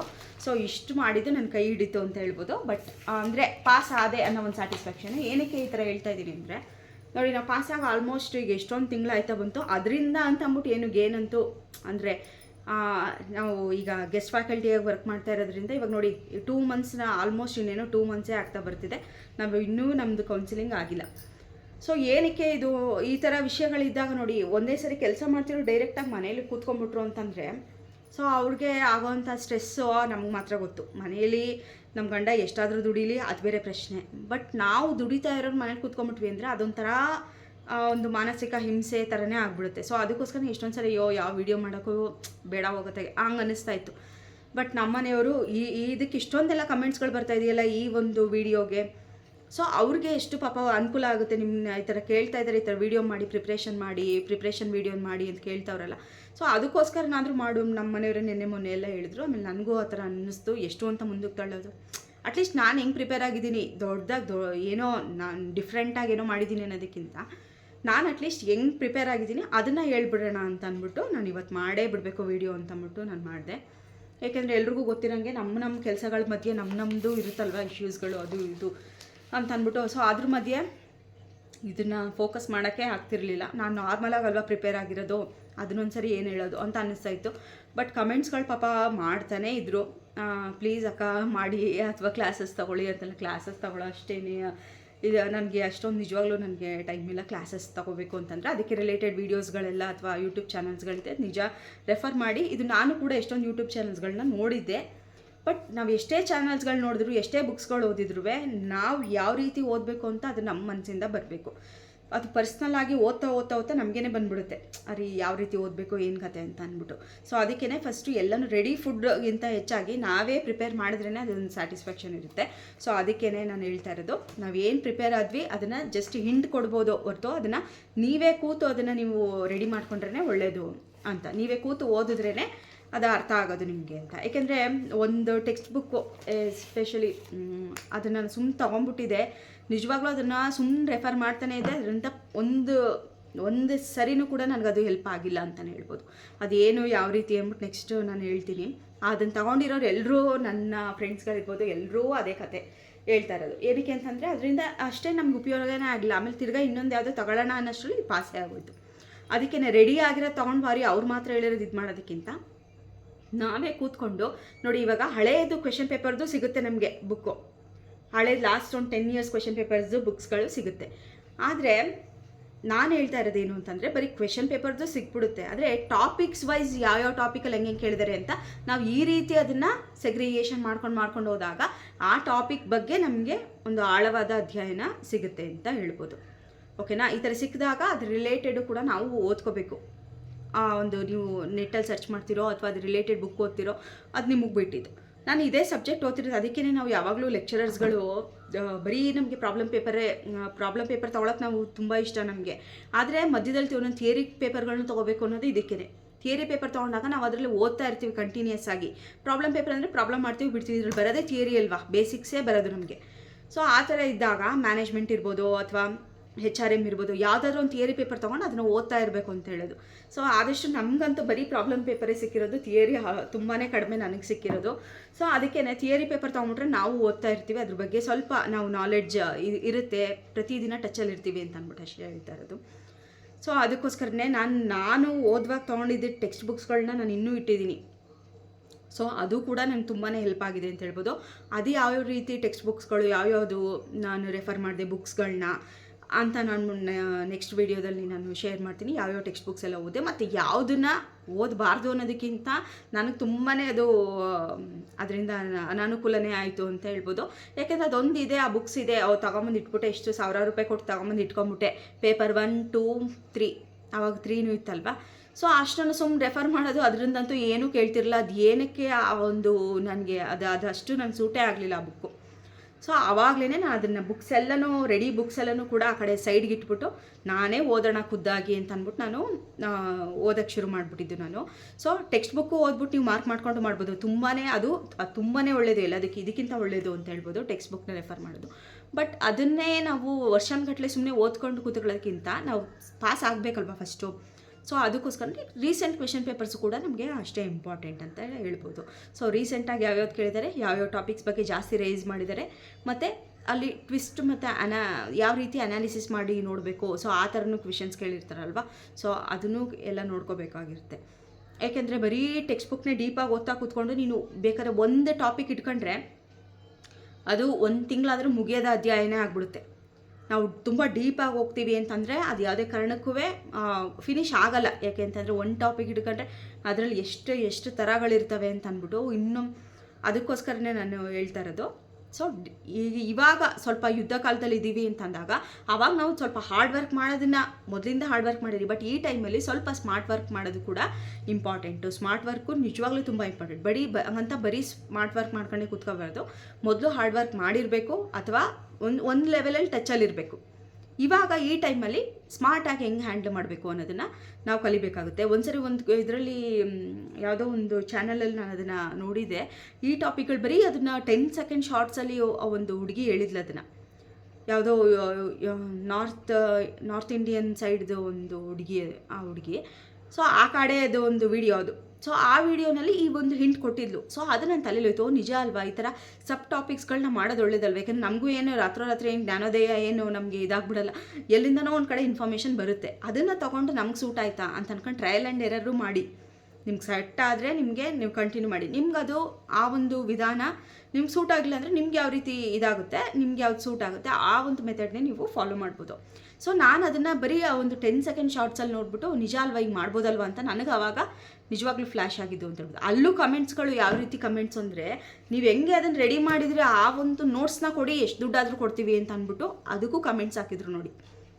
ಅಂದರೆ ರೆಡಿ ಫುಡ್ ಅಂತಂದರೆ ಯಾರೋ ಕಷ್ಟಪಟ್ಟು ಮಾಡಿ ಬರೆದು ಇಟ್ಟಿರ್ತಾರೆ, ಅದನ್ನು ನೀನು ಒಂದೇ ಸರಿ ನೀನು ದುಡ್ಡು ಎಣಿಸ್ಬಿಟ್ಟು 500 ರೂಪಾಯಿ ಕೊಟ್ಟು ತೊಗೊಂಡ್ಬಿಡ್ತೀಯಾ ಅಥವಾ ಇನ್ನೆಷ್ಟೋ ಕೊಟ್ಟು ತೊಗೊಂಡ್ಬಿಡ್ತೀಯಾ ಅಂತಂದರೆ ಅದು ಪಾಪ ಹುಡುಗಿ ರಿಪ್ಲೈನೂ ಮಾಡಿರಲಿಲ್ಲ ಅದಕ್ಕೆ. ನಾನು ಹೇಳ್ತಾ ಇರೋದು ಹೆಂಗೆ ಅಂದರೆ ಜನಗಳು ಯಾವ ರೀತಿ ಇದ್ದಾರೆ ಅಂತ. ಅವಳು ಅಷ್ಟು ಹಿಂಟ್ ಕೊಟ್ಟಿದ್ದಾಳಲ್ಲ, ಅವಳ ಒಂದು ನಾಲೆಡ್ಜ್ನ ಶೇರ್ ಮಾಡಿದಾಳಲ್ಲ, ಅವಳ ಐಡಿಯಾಲಜಿನ. ಸೊ ಅದನ್ನು ನಾವು ತೊಗೋಬೇಕು ಹೊರತು ಅದನ್ನು ನೀನು ಹೆಂಗೆ ರೆಡಿ ಮಾಡಿದ್ಯಾ ಅದನ್ನು ಫುಲ್ ಕೊಟ್ಬಿಡು ದುಡ್ಡು ಕೊಟ್ಬಿಡ್ತೀನಿ ಅಂತಂದರೆ ಅದು ಸರಿನೂ ಇಲ್ಲ, ಮತ್ತು ಅದು ಓದಿದ್ರೆ ನಮ್ಮ ತಲೆಯಲ್ಲಿ ಉಳಿಯೋದು ಇಲ್ಲ. ನಾವು ಹಾರ್ಡ್ ವರ್ಕ್ ಮಾಡಬೇಕು, ಅದೇ ಇಂಪಾರ್ಟೆಂಟ್. ಕ್ವೆಶನ್ ಪೇಪರ್ಸು ವೆಬ್ಸೈಟಲ್ಲೆಲ್ಲ ಸಿಗುತ್ತೆ, ಅದನ್ನು ತೊಗೊಳ್ಳಿ. ಅಥವಾ ಬೇರೆ ಒಂದು ಯೂಟ್ಯೂಬ್ಸಲ್ಲೂ ಅಷ್ಟೇ ಹಳೆ ಕ್ವೆಶನ್ ಪೇಪರ್ಸ್ಗಳು ಮ್ಯಾರಥಾನೇ ಹೋಗ್ತಾ ಇರುತ್ತೆ, ಹಳೆ ಕ್ವೆಶನ್ ಪೇಪರ್ ಮ್ಯಾರಥಾನ್, ಅದು ಕ್ವೆಶನ್ನು ವಿತ್ ಆನ್ಸರು. ಸೊ ಅಲ್ಲೇ ನೋಡ್ಕೊಂಡು ಬರ್ಕೊಳ್ಳಿ. ನೀವು ಅಟ್ಲೀಸ್ಟ್ ಎಷ್ಟು ಒಂದು 5 ವರ್ಷದ್ದೋ 10 ವರ್ಷದ್ದೋ ಹೆಂಗೋ ಒಂದು ಮಾಡ್ಕೊಳ್ಳಿ. ಒಟ್ಟಲ್ಲಿ ನೀವು ಅದನ್ನು ಬರೆದು ರೆಡಿ ಮಾಡಿ ಇಟ್ಕೊಂಡ್ರೆ ಯಾವ್ಯಾವ ಟಾಪಿಕ್ಸಲ್ಲಿ ಯಾವ್ಯಾವ ರೀತಿ ಕ್ವೆಶನ್ಸ್ಗಳು ರೇಸ್ ಆಗುತ್ತೆ ಅಂತ ನಿಮಗೆ ಚೆನ್ನಾಗಿ ಅರ್ಥ ಆಗುತ್ತೆ. ಸೊ ಅದ್ರ ಬದಲು ತುಂಬ ಶಾರ್ಟ್ಕಟ್ಟಾಗಿ ಹೋಗಿದ್ರೆ ನಿಜವಾಗ್ಲೂ ಅದು ಕಷ್ಟ ಆಗ್ಬೋದು ಪಾಸ್ ಆಗೋಕ್ಕೆ. ಸೊ ಅದಕ್ಕೋಸ್ಕರ ನಾವು ಶ್ರಮ ಹಾಕಿ ನಾವು ಹಾರ್ಡ್ ವರ್ಕ್ ಮಾಡಿ, ಡೆಡಿಕೇಶನ್ ಇಂಪಾರ್ಟೆಂಟು. ಅದಕ್ಕಿಂತ ಜಾಸ್ತಿ ಏನು ಅಂತಂದರೆ ಕನ್ಸಿಸ್ಟೆನ್ಸಿ ಇಂಪಾರ್ಟೆಂಟ್. ನೀನು ಒಂದಿನ ನೀನು ಮೋಟಿವೇಶನ್ ಆಗ್ಬಿಟ್ಟು ನೀನು ಎಲ್ಲನೂ ಬರಿತಾ ಕೂತ್ಕೋತೀಯ, ನೆಕ್ಸ್ಟ್ ದಿನ ಬುಕ್ ಎತ್ತಿಟ್ಬಿಟ್ಟು ಕೂತ್ಕೋತೀಯ. ಸೊ ಈ ಥರ ಮಾಡಿದ್ರೆ ಯಾವುದೇ ಕಾರಣಕ್ಕೂ ಅದು ಕಷ್ಟ ಆಗುತ್ತೆ ಅಂತಲೇ ಹೇಳ್ಬೋದು. ನಾನು ಆಗಲ್ಲ ಅಂತ ನೆಗೆಟಿವ್ ಆಗಿ ಹೇಳೋಕ್ಕೋಗಲ್ಲ. ಸೊ ಆ ಥರ ಕಷ್ಟ ಮಾಡ್ಕೋಬೇಡಿ. ಸೊ ಅದಕ್ಕೋಸ್ಕರನೇ ನಾನು ಹೇಳಿದ್ನಲ್ಲ, 4 ತಿಂಗಳು ಅದನ್ನು ಒಂದು ಕ್ವೆಶನ್ ಪೇಪರ್ ಇವತ್ತು ಮುಗಿಸ್ಬೇಕು. ನೀವು ಒಂದು ಕ್ವೆಶನ್ ಪೇಪರ್ ಪರವಾಗಿಲ್ಲ ಮುಗಿಸ್ಬೋದು ಅಂತ ಅಂದ್ಕೊಬಿಡ್ತೀವಿ. 100 ಕ್ವೆಶನ್ಸ್ಗಳಿರುತ್ತೆ ಅದರಲ್ಲಿ. ಆವಾಗ ನಮಗೆ ಗೊತ್ತಿರುತ್ತೆ ಅದ್ರ ಪ್ರಾಬ್ಲಮ್ ಹಿಂಗೆ, ಅದನ್ನ ಹೆಂಗೆ ಇದು ಮಾಡಬೇಕು. 100 ಕ್ವೆಶನ್ಸು ನೀನು ಯಾವ್ಯಾವ ಟಾಪಿಕ್ಕಿಂದ ಬಂದಿದೆ ಅಂತ ನೀನು ಅನಲೈಸಿಸ್ ಮಾಡಿ, ಒಂದು ಕ್ವೆಶನ್ಗಳಿಗೆ ನಮ್ಗೆ ಗೊತ್ತೇ ಇರಲ್ಲ ಅದು ಯಾವ ಟಾಪಿಕಿಗೆ ಸೇರುತ್ತೆ ಅಂತಲೇ ಗೊತ್ತಿರಲ್ಲ, ಒಂದು FMಗೆ ಸೇರುತ್ತೋ ಅಥವಾ ಇನ್ಯಾವುದಕ್ಕೆ ಸೇರುತ್ತೋ ಅಂತ ಅಂದ್ಬಿಟ್ಟು. ಸೊ ಅದಕ್ಕೋಸ್ಕರ ನೀ ಅದಕ್ಕೆ ಯಾವ್ಯಾವ ಸಬ್ಜೆಕ್ಟ್ ಅಂತ ಬರ್ಕೊಂಡು ನೀವು ಅದು ರೆಡಿ ಮಾಡ್ಕೊಳ್ಳೋ ಅಷ್ಟರಲ್ಲೇ ಟೈಮ್ ಆಗಿಬಿಡುತ್ತೆ, 1 hour ಆಗಿಬಿಡುತ್ತೆ. ಸೊ ಅದಾದಮೇಲೆ ನೀನು ಈ ಕ್ವೆಶನ್ನ ಈ ಗ್ರೂಪಲ್ಲಿ ಎಲ್ಲ ಎಂಟ್ರಿ ಮಾಡ್ಕೋತಾ ಹೋಗೋ ಅಷ್ಟರಲ್ಲೇ ಲೇಟ್ ಆಗಿಬಿಡುತ್ತೆ. ಸೊ ಅದಕ್ಕೇ ಹೇಳೋದು, ಒಂದು ಕ್ವೆಶನ್ ಪೇಪರ್ ಇವತ್ತು ಮುಗಿಸ್ಬೇಕು ಅಂತಂದರೆ ನೀನು ಮುಗಿಸ್ಲೇಬೇಕು, ಏನೇ ಕಾರಣಗಳು ಕೊಡೋಂಗಿಲ್ಲ. ಸೊ ಆ ಥರ ನಮ್ಮನ್ನು ನಾವೇ ರೆಡಿ ಮಾಡ್ಕೊಂಡು ನಮಗೆ ನಾವೇ ಚಾಲೆಂಜ್ ಹಾಕೊಂಡ್ರೆ ಮಾತ್ರ ನಾವು ಅದನ್ನು ಸಾಲ್ವ್ ಮಾಡ್ಬೋದು. ಎಸ್ಪೆಷಲಿ ನಾವು ಇಮಿಡಿಯೇಟಾಗಿ ಈಗಲೇ ಪಾಸ್ ಆಗಬೇಕು ಅಂತ ಅನ್ನೋರು ಸೊ ಇದೇ ಥರನೇ ಮಾಡಬೇಕು. ಇಲ್ಲ ನಾವು ಹಾರ್ಡ್ ವರ್ಕು ನೀವು ನಿಧಾನಕ್ಕೆ ಮಾಡ್ತೀವಿ ಅಂತಂದರೆ ಅದು ನಿಮಗೆ ಬಿಟ್ಟಿದ್ದು. ಬಟ್ ನಾನು ಮಾಡಿದ್ದು ಆ ಒಂದು 4 months, ಆ ಒಂದು ಸೆಮ್ನ ನನಗೆ ನಾನೇ ನನ್ನ ಕೈಗಂತೂ ಅಷ್ಟು ನನಗೆ ಹ್ಯಾಂಡ್ ರೈಟಿಂಗ್ ಹೆಂಗೋ ಆಗ್ಬಿಡುತ್ತೆ. ಆದರೂ ಪರವಾಗಿಲ್ಲ, ಹ್ಯಾಂಡ್ ರೈಟಿಂಗ್ ಹೆಂಗಾದರೂ ಬರಲಿ, ಅಲ್ಲಿರೋ ಕಂಟೆಂಟ್ ಇಂಪಾರ್ಟೆಂಟ್ ಅಂದ್ಬಿಟ್ಟು ನಾನು ಹ್ಯಾಂಡ್ ರೈಟಿಂಗ್ ಹೆಂಗಾದರೂ ಆಗ್ಬಿಡಲಿ ಅಂತ ಅಂದ್ಬಿಟ್ಟು ನಿನ್ಗೆ ಎಷ್ಟಾಗುತ್ತೋ ಅಷ್ಟು ಬರೆಯೋದು. ಅಥವಾ ಕೈ ನೋವು ಬಂತ ಪೆನ್ ಚೇಂಜ್ ಮಾಡಿ, ಮಾಮೂಲಿ ಪೆನ್ಗಿಂತ ಜೆಲ್ ಪೆನ್ ತೊಗೊಳೋದು, ಅದರಲ್ಲಿ ಸ್ವಲ್ಪ ನಮಗಷ್ಟು ಕೈ ನೋವು ಬರೋಲ್ಲ. ಸೊ ಆ ಥರ ನನಗೆ ನಾನೇ ಎಕ್ಸ್ಪೆರಿಮೆಂಟ್ ಮಾಡ್ಕೊಂಡು ಹೋಗಿದ್ದಕ್ಕೇ ಪಾಸ್ ಆಗೋಕ್ಕೆ ಸಾಧ್ಯ ಆಗಿದೆ. ಇಲ್ಲಾಂದರೆ ಪಾಸ್ ಆಗ್ತಿತ್ತೋ ಏನೋ ಗೊತ್ತಿಲ್ಲ, ಯಾಕೆಂದರೆ ಲಾಸ್ಟ್ ಟೈಮ್ ಬರೀ 3 ಕ್ವೆಶನ್ಸಲ್ಲಿ ಹೋಗಿತ್ತು. ಆದ್ರೂ ಈ ಸರಿ ಮಿಸ್ ಮಾಡ್ಕೊಳ್ಳೋದು ಬೇಡ ಅನ್ನೋ ಒಂದು ಕಾರಣಕ್ಕೆ ನಾನು ಎಷ್ಟು ಎಫರ್ಟ್ಸ್ ಹಾಕ್ಬೋದೋ ಅಷ್ಟು ಎಫರ್ಟ್ ಹಾಕ್ತೆ. ಪಾಪ ಹುಡುಗಿ ಅದು ಯಾವ ಯೂಟ್ಯೂಬ್ ಚಾನಲ್ಗಳು ನಿಜ ಗೊತ್ತಿಲ್ಲ, ಶಾರ್ಟ್ಸ್ಗಳು ಸುಮ್ಮನೆ ನೋಡ್ತಾ ಇದ್ದಾಗ ಆ ಒಂದು ವಿಷಯ ಬಂತು. ಸೊ ಅದನ್ನು ನಾನು ಅಡಾಪ್ಟ್ ಮಾಡ್ಕೊಂಡಿದ್ರಿಂದ ನನಗೆ ತುಂಬಾ ಹೆಲ್ಪ್ ಆಯಿತು ಅಂತ ಹೇಳ್ಬೋದು. ಅದ್ರ ಜೊತೆಗೇನು ಅಂದರೆ ಕ್ವೆಶನ್ ಪೇಪರ್ ಕಲೆಕ್ಟ್ ಮಾಡೋಕ್ಕೆ ನನಗೆ ಏನೋ ಕಷ್ಟ ಆಗಲಿಲ್ಲ. ಯಾಕೆ ಅಂತಂದರೆ ನನ್ನ ಹತ್ರನೇ ಕ್ವೆಶನ್ ಪೇಪರ್ಗಳು ನಾನು ಮೊದಲೇ ಕಲೆಕ್ಟ್ ಮಾಡಿ ಇಟ್ಕೊಂಡ್ಬಿಟ್ಟಿದೆ. ಸೊ ಅದರಿಂದ ನೋ ಪ್ರಾಬ್ಲಮ್ ಆಯಿತು, ಏನು ನನಗೇನು ಪ್ರಾಬ್ಲಮ್ ಆಗಲಿಲ್ಲ. ಕ್ವೆಶನ್ಗೆ ಆನ್ಸರ್ಸ್ಗಳು ಕೂಡ ಕೀ ಆನ್ಸರ್ಸು ವೆಬ್ಸೈಟಲ್ಲಿರುತ್ತೆ. ಇಲ್ಲ ನಾವೇ ಬೇಕಾದ್ರೆ ಸರ್ಚ್ ಮಾಡಿಬಿಟ್ಟು ಇದಕ್ಕೇನು ಆನ್ಸರು ಅಂತಂದ್ಬಿಟ್ಟು ನಾವೇ ಅದನ್ನು ರೆಡಿ ಮಾಡ್ಕೊಬಿಡ್ಬೋದು. ಸೊ ಅದಕ್ಕೋಸ್ಕರನೇ ಕ್ವೆಶನ್ ಪೇಪರ್ ಕಲೆಕ್ಟ್ ಮಾಡಿಬಿಟ್ಟು ಅಟ್ಲೀಸ್ಟ್ ಒಂದು ರೀಸೆಂಟ್ ಒಂದು 5 ವರ್ಷ ತೊಗೊಳ್ಳಿ ಸಾಕು ಫಸ್ಟು. ಆಮೇಲೆ ಬೇಕಾದ್ರೆ ಇಲ್ಲಿ ಮಿಕ್ಕಿತ್ತು ನೋಡೋಣ. ಸೊ 5 ವರ್ಷ ತೊಗೊಂಡು ಯಾವ್ಯಾವ ಗ್ರೂಪಲ್ಲಿ ಬಂದಿದೆ ಅಂತ ನೋಡಿಕೊಂಡು ಅದನ್ನು ಸಾಲ್ವ್ ಮಾಡ್ಕೊಂಡು ಹೋಗೋದು. ಸೊ ಆ ಟೈಮಲ್ಲಿ ನಾವು ಬೇರೆದ್ರ ಬಗ್ಗೆ ಯೋಚನೆ ಮಾಡಬಾರ್ದು. ಅಯ್ಯೋ ಇನ್ನೂ ಇದು ಒಂದೇ ಕ್ವೆಶನ್ ಪೇಪರ್ ನೋಡ್ತಾ ಇದ್ದೀವಿ, ನೆಕ್ಸ್ಟು ಬೇರೆಯವರೆಲ್ಲ ಏನೇನೋ ಓದ್ಬಿಡ್ತಾವ್ರೆ.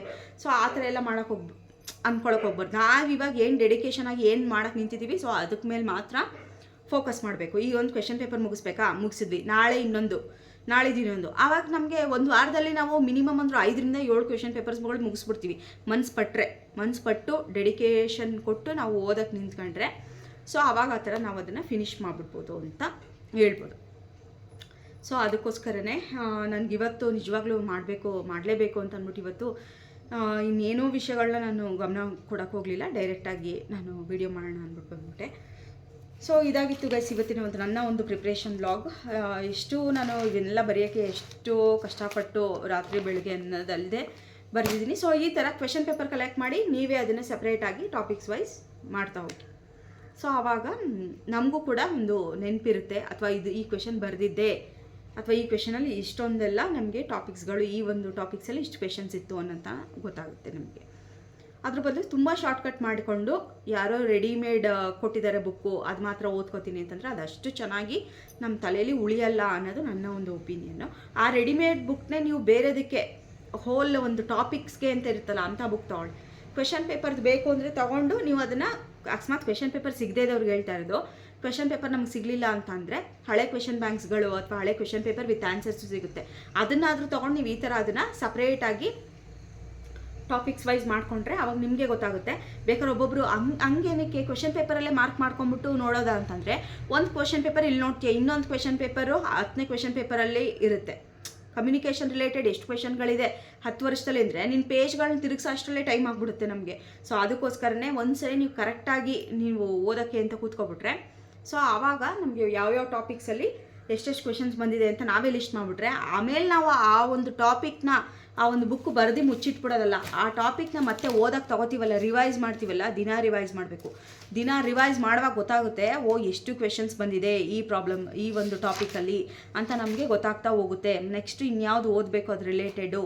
ಜಾಸ್ತಿ ಕ್ವೆಶನ್ ಕಳೆದ್ರೆ ಆ ಒಂದು ಪಾಯಿಂಟ್ನೇ ಸರ್ಚ್ ಮಾಡಬೇಕು. ನೀನು ಗೂಗಲ್ ಸರ್ಚ್ ಮಾಡ್ತೀವೋ ಬುಕ್ಕಲ್ಲಿ ಸರ್ಚ್ ಮಾಡ್ತೀವೋ ನಿನ್ನ ಇಷ್ಟ. ಸೊ ಸರ್ಚ್ ಮಾಡಿದಾಗಲೇ ಗೊತ್ತಾಗೋದು. ಸೊ ಇದ್ರ ಬಗ್ಗೆ ಇನ್ನೂ ಡೀಟೇಲ್ಸ್ ಏನಿದೆ ಅಂತ ಗೊತ್ತಾಗೋದಾಗ ನೆಕ್ಸ್ಟ್ ಎಕ್ಸಾಮಲ್ಲಿ ಅದು ಬಂದೇ ಇರುತ್ತೆ, ಆ ಒಂದು ವಿಷಯ ಬಂದಿರುತ್ತೆ. ಇಲ್ಲಿ ಕೇಳದೇ ಇರೋ ಅಂಥದ್ದು ಅಥವಾ ಇಲ್ಲಿ ಕೇಳಿರೋದೇ ರಿಪೀಟ್ ಆಗ್ಬೋದು ಅಥವಾ ರಿಲೇಟೆಡ್ ಇನ್ಯಾವುದೋ ಒಂದು ವಿಷಯ ಬಂದರೂ ಬರಬಹುದು. ಸೊ ಆ ಥರ. ಸೊ ಅದಕ್ಕೋಸ್ಕರನೇ ಬರೆದು ಸುಮ್ಮನಿರೋದಲ್ಲ, ಅದನ್ನು ದಿನ ಅಟ್ಲೀಸ್ಟ್ ಒಂದು ಸರಿ ಅದಕ್ಕೆ ಎಷ್ಟು ಮ್ಯಾಕ್ಸಿಮಮ್ ಅಂದರೆ 1 hour ಕೊಡ್ತೀನಿ ಅಂತಾರೆ. 1 hour ನೋಡಿ, ರೀಲ್ಸ್ ನೋಡ್ತಾನೆ ನಮಗೆ ಅದು ಹೆಂಗೆ 2 hours ಹೋಗುತ್ತೋ ಅಂತಲೇ ಗೊತ್ತಾಗಲ್ಲ. ಎಷ್ಟೊಂದು ಸರಿ ನಮಗೆ ನಾವೇನೇ ಏನೋ ಮೋಟಿವೇಶನ್ ಇಲ್ಲಪ್ಪ ಮನೇಲಿ ಸುಮ್ಮನೆ ಕೂತಿದ್ದೀವಿ ಅಂತಂದರೆ ಸುಮ್ಮನೆ ರೀಲ್ಸ್ ನೋಡ್ತಾನೆ ನಮ್ಗೆ ಗೊತ್ತಿಲ್ಲದಂಗೆ ಇವಾಗ 10 ಗಂಟೆಗೆ ನೋಡ್ತಾ ಕೂತಿದ್ದೀವಿ, 11:15 ಆಗಿರೋದು ನಮಗೆ ಗೊತ್ತಾಗಲ್ಲ. ಸೊ ಅದ್ರ ಬದಲು ನೀವು ಇದನ್ನಾದರೂ ರೆಫರ್ ಮಾಡಿಕೊಂಡು ಕೂತ್ಕೊಳ್ಳಿ. ಸೊ ರಾತ್ರಿ ಮಲ್ಕೊಳ್ಬೇಕಾದ್ರೆ ಅಥವಾ ಬೆಳಗ್ಗೆ ಎದ್ದಾಗ ಒಂದು ಸರಿ ಅದನ್ನು ದಿನದಲ್ಲಿ ಒಂದು ಸರಿ ರೆಫರ್ ಮಾಡಿಬಿಟ್ರೆ ಆವಾಗ ಅದು ನಮ್ಮ ತಲೆಯಲ್ಲಿ ಕೂತಿರುತ್ತೆ. ಅದಕ್ಕೇನೆ ಹೇಳೋದು, ನೀವು ಹೆಂಗೆ ಅದನ್ನು ಬರೀತಿರೋ ಅದಕ್ಕೆ ತಕ್ಕಂತೆ ಅದನ್ನ ಇನ್ನೊಂದು ಸರಿ ರೆಫರ್ ಮಾಡಿಬಿಡೋದು ಒಳ್ಳೆಯದು. ಒಂದು ಸರಿ ರೆಫರ್ ಮಾಡಲೇಬೇಕು. ಎಕ್ಸಾಮ್ ಟೈಮಲ್ಲೂ ಅಷ್ಟೇ, ಬೆಳಗ್ಗೆನೇ ಎಕ್ಸಾಮ್ ನಾಳೆ ಅಥವಾ ಎಕ್ಸಾಮ್ ನಾಳೆ ಅಂತ ನೀನು ಇಲ್ಲದೇ ಇರೋ ತಂತ್ರಗಳೆಲ್ಲ ಮಾಡೋದಕ್ಕಿಂತ ಇಲ್ಲಿ ರೆಡಿ ಮಾಡಿ ಇಟ್ಕೊಂಡಿರ್ತೀವಲ್ಲ ಇದನ್ನು ಬರೀ ಒಂದು ಸರಿ ರಿವೈಸ್ ಮಾಡ್ಕೊಂಬಿಟ್ರೆ ಸಾಕು, ಇನ್ನೇನು ಬೇಡ. ಎಕ್ಸಾಮ್ ನಾಳೆ ಅಂತ ಅಂದಾಗ ನೀವು ಹೊಸದಾಗಿ ಅದು ಇದು ಏನೇನೋ ಮಾಡೋದಕ್ಕಿಂತ ಸೊ ನಾವು ಆಲ್ರೆಡಿ ರೆಡಿ ಮಾಡಿಟ್ಟಿರೋ ಅಂತಹ ನೋಟ್ಸ್ಗಳನ್ನ ಒಂದು ಸರಿ ರಿವಿಷನ್ ಮಾಡಿಬಿಡೋದು. ಸೊ ಆ ಥರ ಇದ್ದಾಗ ಅದು ನಮ್ಗೆ ಇನ್ನೂ ತುಂಬಾ ಹೆಲ್ಪ್ಫುಲ್ ಆಗುತ್ತೆ ಅಂತ ನನಗನ್ಸುತ್ತೆ. ಸೊ ಫಸ್ಟ್ ಪೇಪರ್ ಬಗ್ಗೆ ಹೆಂಗೆ ಅಂತ ಅಂದ್ಬಿಟ್ಟು ನಾನು ನೆಕ್ಸ್ಟ್ ಬ್ಲಾಗಲ್ಲಿ ನಿಮ್ಮ ಜೊತೆ ಶೇರ್ ಮಾಡ್ತೀನಿ. ಸೊ ಇದಾಗಿತ್ತು ನಮ್ಮ ಸಬ್ಜೆಕ್ಟ್ ರಿಲೇಟೆಡ್ ಒಂದು ವಿಡಿಯೋ ಅಂತ ಹೇಳ್ಬೋದು. ಸೊ KCETಗೆ ನಾನು ಈ ರೀತಿ ಪ್ರಿಪೇರ್ ಆಗಿದ್ದೆ. ಸೊ ಇಷ್ಟು ಇದರ ರಿಲೇಟೆಡ್ ಟೆಕ್ಸ್ಟ್ ಬುಕ್ಸು ಇದೆ. ಆ ಟೆಕ್ಸ್ಟ್ ಬುಕ್ಸು ಕೂಡ ನೆಕ್ಸ್ಟು ತೆಗಿತೀನಿ ನಾನು. ಎಲ್ರಿಗೂ ಗೊತ್ತು ಲೆಕ್ಚರರ್ಸ್ಗಳು ಅಂತ ಅಂದ್ಬಿಟ್ರೆ ಅವ್ರಿಗೆ ಬೇರೆ ಏನು ಆಸ್ತಿ ಇರುತ್ತೋ ಇಲ್ವೋ ಗೊತ್ತಿಲ್ಲ, ಬುಕ್ಸ್ಗಳಂತೂ ಬೇಜಾನ್ ತುಂಬಿರುತ್ತೆ. ಸೊ ಅಲ್ಲಿ ಹುಡ್ಕೋದೇ ನಮಗೆ ಟೈಮ್ ಹಿಡಿಯೋದು ಅಂತ ಹೇಳ್ಬೋದು. ಸೊ ಇವಿಷ್ಟನ್ನು ಇವಾಗ ಎತ್ತಿಟ್ಟಿರೋದನ್ನು ತೆಗೆದೆ. ಇವೆಲ್ಲ ನೋಟ್ಸ್ ಇರ್ಬೋದು, ಕ್ವೆಶನ್ ಪೇಪರ್ಸ್ ಇರ್ಬೋದು. ಸೊ ಆ ಬುಕ್ಸ್ನು ಕೂಡ ತೆಗೆದು ನಾನು ಯಾವ್ಯಾವುದೆಲ್ಲ ಬೇಸಿಕ್ಸ್ ಬುಕ್ಸ್ನ ಓದಿದೆ, ಈ ಮ್ಯಾನೇಜ್ಮೆಂಟ್ ಅಥವಾ ಇನ್ಯಾವುದಾದ್ರೂ ವಿಷಯಗಳಿಗೆ ಸಂಬಂಧಪಟ್ಟಂಗೆ ED ಇರ್ಬೋದು. ಸೊ ಅದಕ್ಕೆಲ್ಲ ನಾವು ಸಪ್ರೇಟಾಗಿ ಬುಕ್ಸ್ಗಳನ್ನೇ ಟೆಕ್ಸ್ಟ್ ಬುಕ್ಗಳನ್ನೇ ನಾನು ರೆಫರ್ ಮಾಡಿರೋದು. ಸೊ ಇದ್ರ ಜೊತೆಗೆ ಟೆಕ್ಸ್ಟ್ ಬುಕ್ ಮೊದಲಿಂದನೂ ಓದ್ಕೊಂಬಂದಿರೋದು. ಇದು ಬರೀ ಈ 4 ತಿಂಗಳಲ್ಲಿ ಓದಿರೋದು ಬರೀ ಇದು ನಾನು ತೋರಿಸಿದ್ದು. ಇದು ಬರೀ 4 ಮಂತ್ಸಲ್ಲಿ ನಾನು ರೆಡಿ ಆಗಿರೋದ್ರ ಬಗ್ಗೆ ಮಾತ್ರ ಹೇಳಿದ್ದು ನಿಮಗೆ. ಅದಕ್ಕಿಂತ ಮುಂಚೆ ನಾನು ಏನೇನೆಲ್ಲ ಓದ್ಕೊಂಬಂದೆ ಅವೆಲ್ಲ ನಾನು ಟೆಕ್ಸ್ಟ್ ಬುಕ್ಕಲ್ಲೇ ಓದಿರೋದು ಅಂತ ಹೇಳ್ಬೋದು. ಇನ್ನೊಂದು ರೆಡಿ ಬುಕ್ ಇತ್ತಲ್ಲ, ಸೊ ಅದರಿಂದಂತೂ ನನಗೆ ಅಂತೂ ಹೆಲ್ಪ್ ನಾನು ಆಗಿದೆ, ಅಥವಾ ಅದರಿಂದ ಕ್ವೆಶನ್ಸ್ ಜಾಸ್ತಿ ಬಂದೇ ಇಲ್ಲ ಅಂತ ಹೇಳ್ಬೋದು. ಸುಮ್ಮನೆ ಓದಿದ್ದಾಯಿತು ಅದನ್ನು. ಅದೇನೋ ಅಷ್ಟು ನನಗೆ ಅಂತ ಹೆಲ್ಪ್ಫುಲ್ ಆಗಲಿಲ್ಲ. ಅದು ಯಾವ ಬುಕ್ಕು ಹೆಂಗೆ ಅಂತ ಅಂದ್ಬಿಟ್ಟು ನೆಕ್ಸ್ಟ್ ಹೇಳ್ತೀನಿ ನಾನು. ಸೊ ಹಿಂಗೆ ಬೇಸಿಕ್ಸ್ ನಾವು ಓದ್ಕೋಬೇಕು. ಅದಾದಮೇಲೆ ಅದು ಹಾರ್ಡ್ ವರ್ಕು, ಇದು ಸ್ಮಾರ್ಟ್ ವರ್ಕು. ಸೊ ಎರಡೂ ಇದ್ದರೆ ಮಾತ್ರ ನಾವು ಏನೇ ಒಂದು ಎಕ್ಸಾಮ್ ಇರ್ಬೋದು, ಇನ್ನೇನೇ ಇರ್ಬೋದು, ಪಾಸ್ ಮಾಡೋಕ್ಕೆ ಸಾಧ್ಯ ಆಗುತ್ತೆ. ಸೊ ಅದಕ್ಕೋಸ್ಕರನೇ ಸೊ ಇಷ್ಟು ನಾನು ಮಾಡಿದ್ದು. ಸೊ ನಿಮಗೆ ಯಾವ ರೀತಿ ಅನುಕೂಲ ಆಗುತ್ತೆ ಸೊ ಆ ರೀತಿ ನಾವು ಮಾಡ್ಕೋಬೋದು. ಯಾಕೆಂದರೆ ಒಬ್ರಿಗೇನು ಕ್ಲಿಕ್ ಆಗುತ್ತೆ ಅದು ಇನ್ನೊಬ್ರಿಗೆ ಕ್ಲಿಕ್ ಆಗಲೇಬೇಕು ಅಂತ ಏನಿಲ್ಲ. ನಾವು ನಮ್ಮ ಐಡಿಯಾಲಜಿನ ನಾವು ಹೇಳ್ತೀವಿ. ಸೊ ಅದನ್ನು ಕೂಡ ನೀವು ಮಾಡಿಬಿಟ್ಟು ಇದಂತೂ ನಿಜವಾಗ್ಲೂ ತುಂಬಾ ಹೆಲ್ಪ್ಫುಲ್ ಅಂತ ಹೇಳ್ಬೋದು. ಯಾಕೆಂತಂದರೆ ಇದು ಒಂದೊಂದು ಟಾಪಿಕ್ಕಲ್ಲೂ ನಾವು ಸ್ವಲ್ಪ ಎಫರ್ಟ್ ಹಾಕಿ ಅದರಲ್ಲೇ ತಲ್ಲೀನರಾಗೋಕ್ಕೆ ಸಾಧ್ಯ ಆಗುತ್ತೆ ಅಂತ ಹೇಳ್ಬೋದು. ಎಲ್ಲನೂ ನೀವು ಒಟ್ಟಿಗೆ ಓದ್ಬಿಟ್ಟಾಗ ಯಾವುದು ಕ್ವೆಶನ್ಸ್ ಫಸ್ಟ್ ಓದ್ದೆ ಅನ್ನೋದೇ ಒಂದೊಂದ್ಸರಿ ಮರ್ತೋಗ್ಬಿಡುತ್ತೆ. ಸೊ ಟಾಪಿಕ್ಸ್ ವೈಸ್ ಮಾಡ್ಕೊಂಡು ಹೋದಾಗ ಈ ಟಾಪಿಕಲ್ಲಿ ಇವತ್ತು ಫುಲ್ ಈ ಟಾಪಿಕ್ ಬಗ್ಗೆ ಓದ್ತೀನಿ. ನೀವೆಲ್ಲ ಕ್ವೆಶನ್ ಪೇಪರೆಲ್ಲ ರೆಡಿ ಮಾಡಿ ಆದಮೇಲೆ ಬರೆದಿಟ್ಟಾದಮೇಲೆ ಒಂದು ಟಾಪಿಕ್ ತೊಗೋತೀರಾ, ಆ ಟಾಪಿಕ್ ಫುಲ್ ಓದ್ತೀರಾ ಏನೇನೆಲ್ಲ ಕ್ವೆಶನ್ಸ್ ಬಂದಿದೆ ಅಂತ. ನೆಕ್ಸ್ಟ್ ಅದ್ರ ರಿಲೇಟೆಡೇ ನೀನು ವೆಬ್ ಸರ್ಚ್ ಮಾಡ್ಬೋದು ನೀವು. ಸೊ ಯಾವ್ಯಾವುದೆಲ್ಲ ಎಕ್ಸ್ಟ್ರಾ ಕ್ವೆಶನ್ಸ್ಗಳು ಇನ್ನೇನೆಲ್ಲ ಕೇಳ್ಬೋದು, ಅಥವಾ ಕ್ವೆಶನ್ ಇದರಲ್ಲೂ ಅಷ್ಟೇ ವೆಬ್ಸೈಟ್ಸ್ಗಳಲ್ಲೂ ಮ್ಯಾನೇಜ್ಮೆಂಟ್ ಅಥವಾ ನಿಮ್ಮ ಸಬ್ಜೆಕ್ಟ್ ರಿಲೇಟೆಡ್ ಕ್ವೆಶನ್ ಪೇಪರ್ಸ್ಗಳೇ ಇರ್ತವೆ. ಸೊ ಅದನ್ನು ಬೇಕಾದ್ರೆ ನೀವು ರೆಫರ್ ಮಾಡ್ಬೋದು, ಇಂಪಾರ್ಟೆಂಟ್ ಕ್ವೆಶನ್ಸ್ಗಳು. ಸೊ ಇಷ್ಟು ನನ್ನ ಒಂದು ನೋಡಿ, ಪೆನ್ಸಿಲ್ ಅಂತೂ ಎನಿ ಟೈಮ್ ಇರಲೇಬೇಕು. ಯಾವ ಟೈಮಲ್ಲಿ ಯಾವ ರೀತಿ ಕ್ವೆಶನ್ಸ್ ಬರುತ್ತೆ ಅದನ್ನು ರೆಡಿ ಮಾಡ್ಕೋತಾ ಹೋಗೋದು. ಸೊ ಈ ಥರ ಆಗಿತ್ತು ಇವಾಗ ನನ್ನ ಒಂದು ಪ್ರಿಪ್ರೇಷನ್. ಆ ಪ್ರಿಪ್ರೇಷನ್ ರಿಲೇಟೆಡು ರೆಡಿ ಆದೆ, ಪಾಸ್ ಆದೆ ಅನ್ನೋದು ನಿಜವಾಗ್ಲೂ ಒಂದು ಒಳ್ಳೆ ವಿಷಯ. ಆದರೆ ನೋಡಿ, ಇವಾಗ ನಮ್ಗೆ ರಜಾ ಕೊಟ್ಟು ನಮಗೆ 2 ತಿಂಗಳಾಯಿತು. ರಜಾ ಕೊಟ್ಟು ಮೀನ್ಸ್ ರಿಲೀವ್ ಆಗಿ ನಾವು ಗೆಸ್ಟ್ ಫ್ಯಾಕಲ್ಟಿ, ಇನ್ನೂ ನಮ್ಮನ್ನು ಕೌನ್ಸಿಲಿಂಗ್ ಆಗಿಲ್ಲ. ಸೊ ಮನೇಲೇ ಇದ್ದೀವಿ. ಆ ಥರ ಇದ್ದಾಗ ಆ ಒಂದು ಸ್ಟ್ರೆಸ್ಗಳು ನಮಗೆ ಮಾತ್ರ ಗೊತ್ತಿರುತ್ತೆ ಅಂತ ಹೇಳ್ಬೋದು.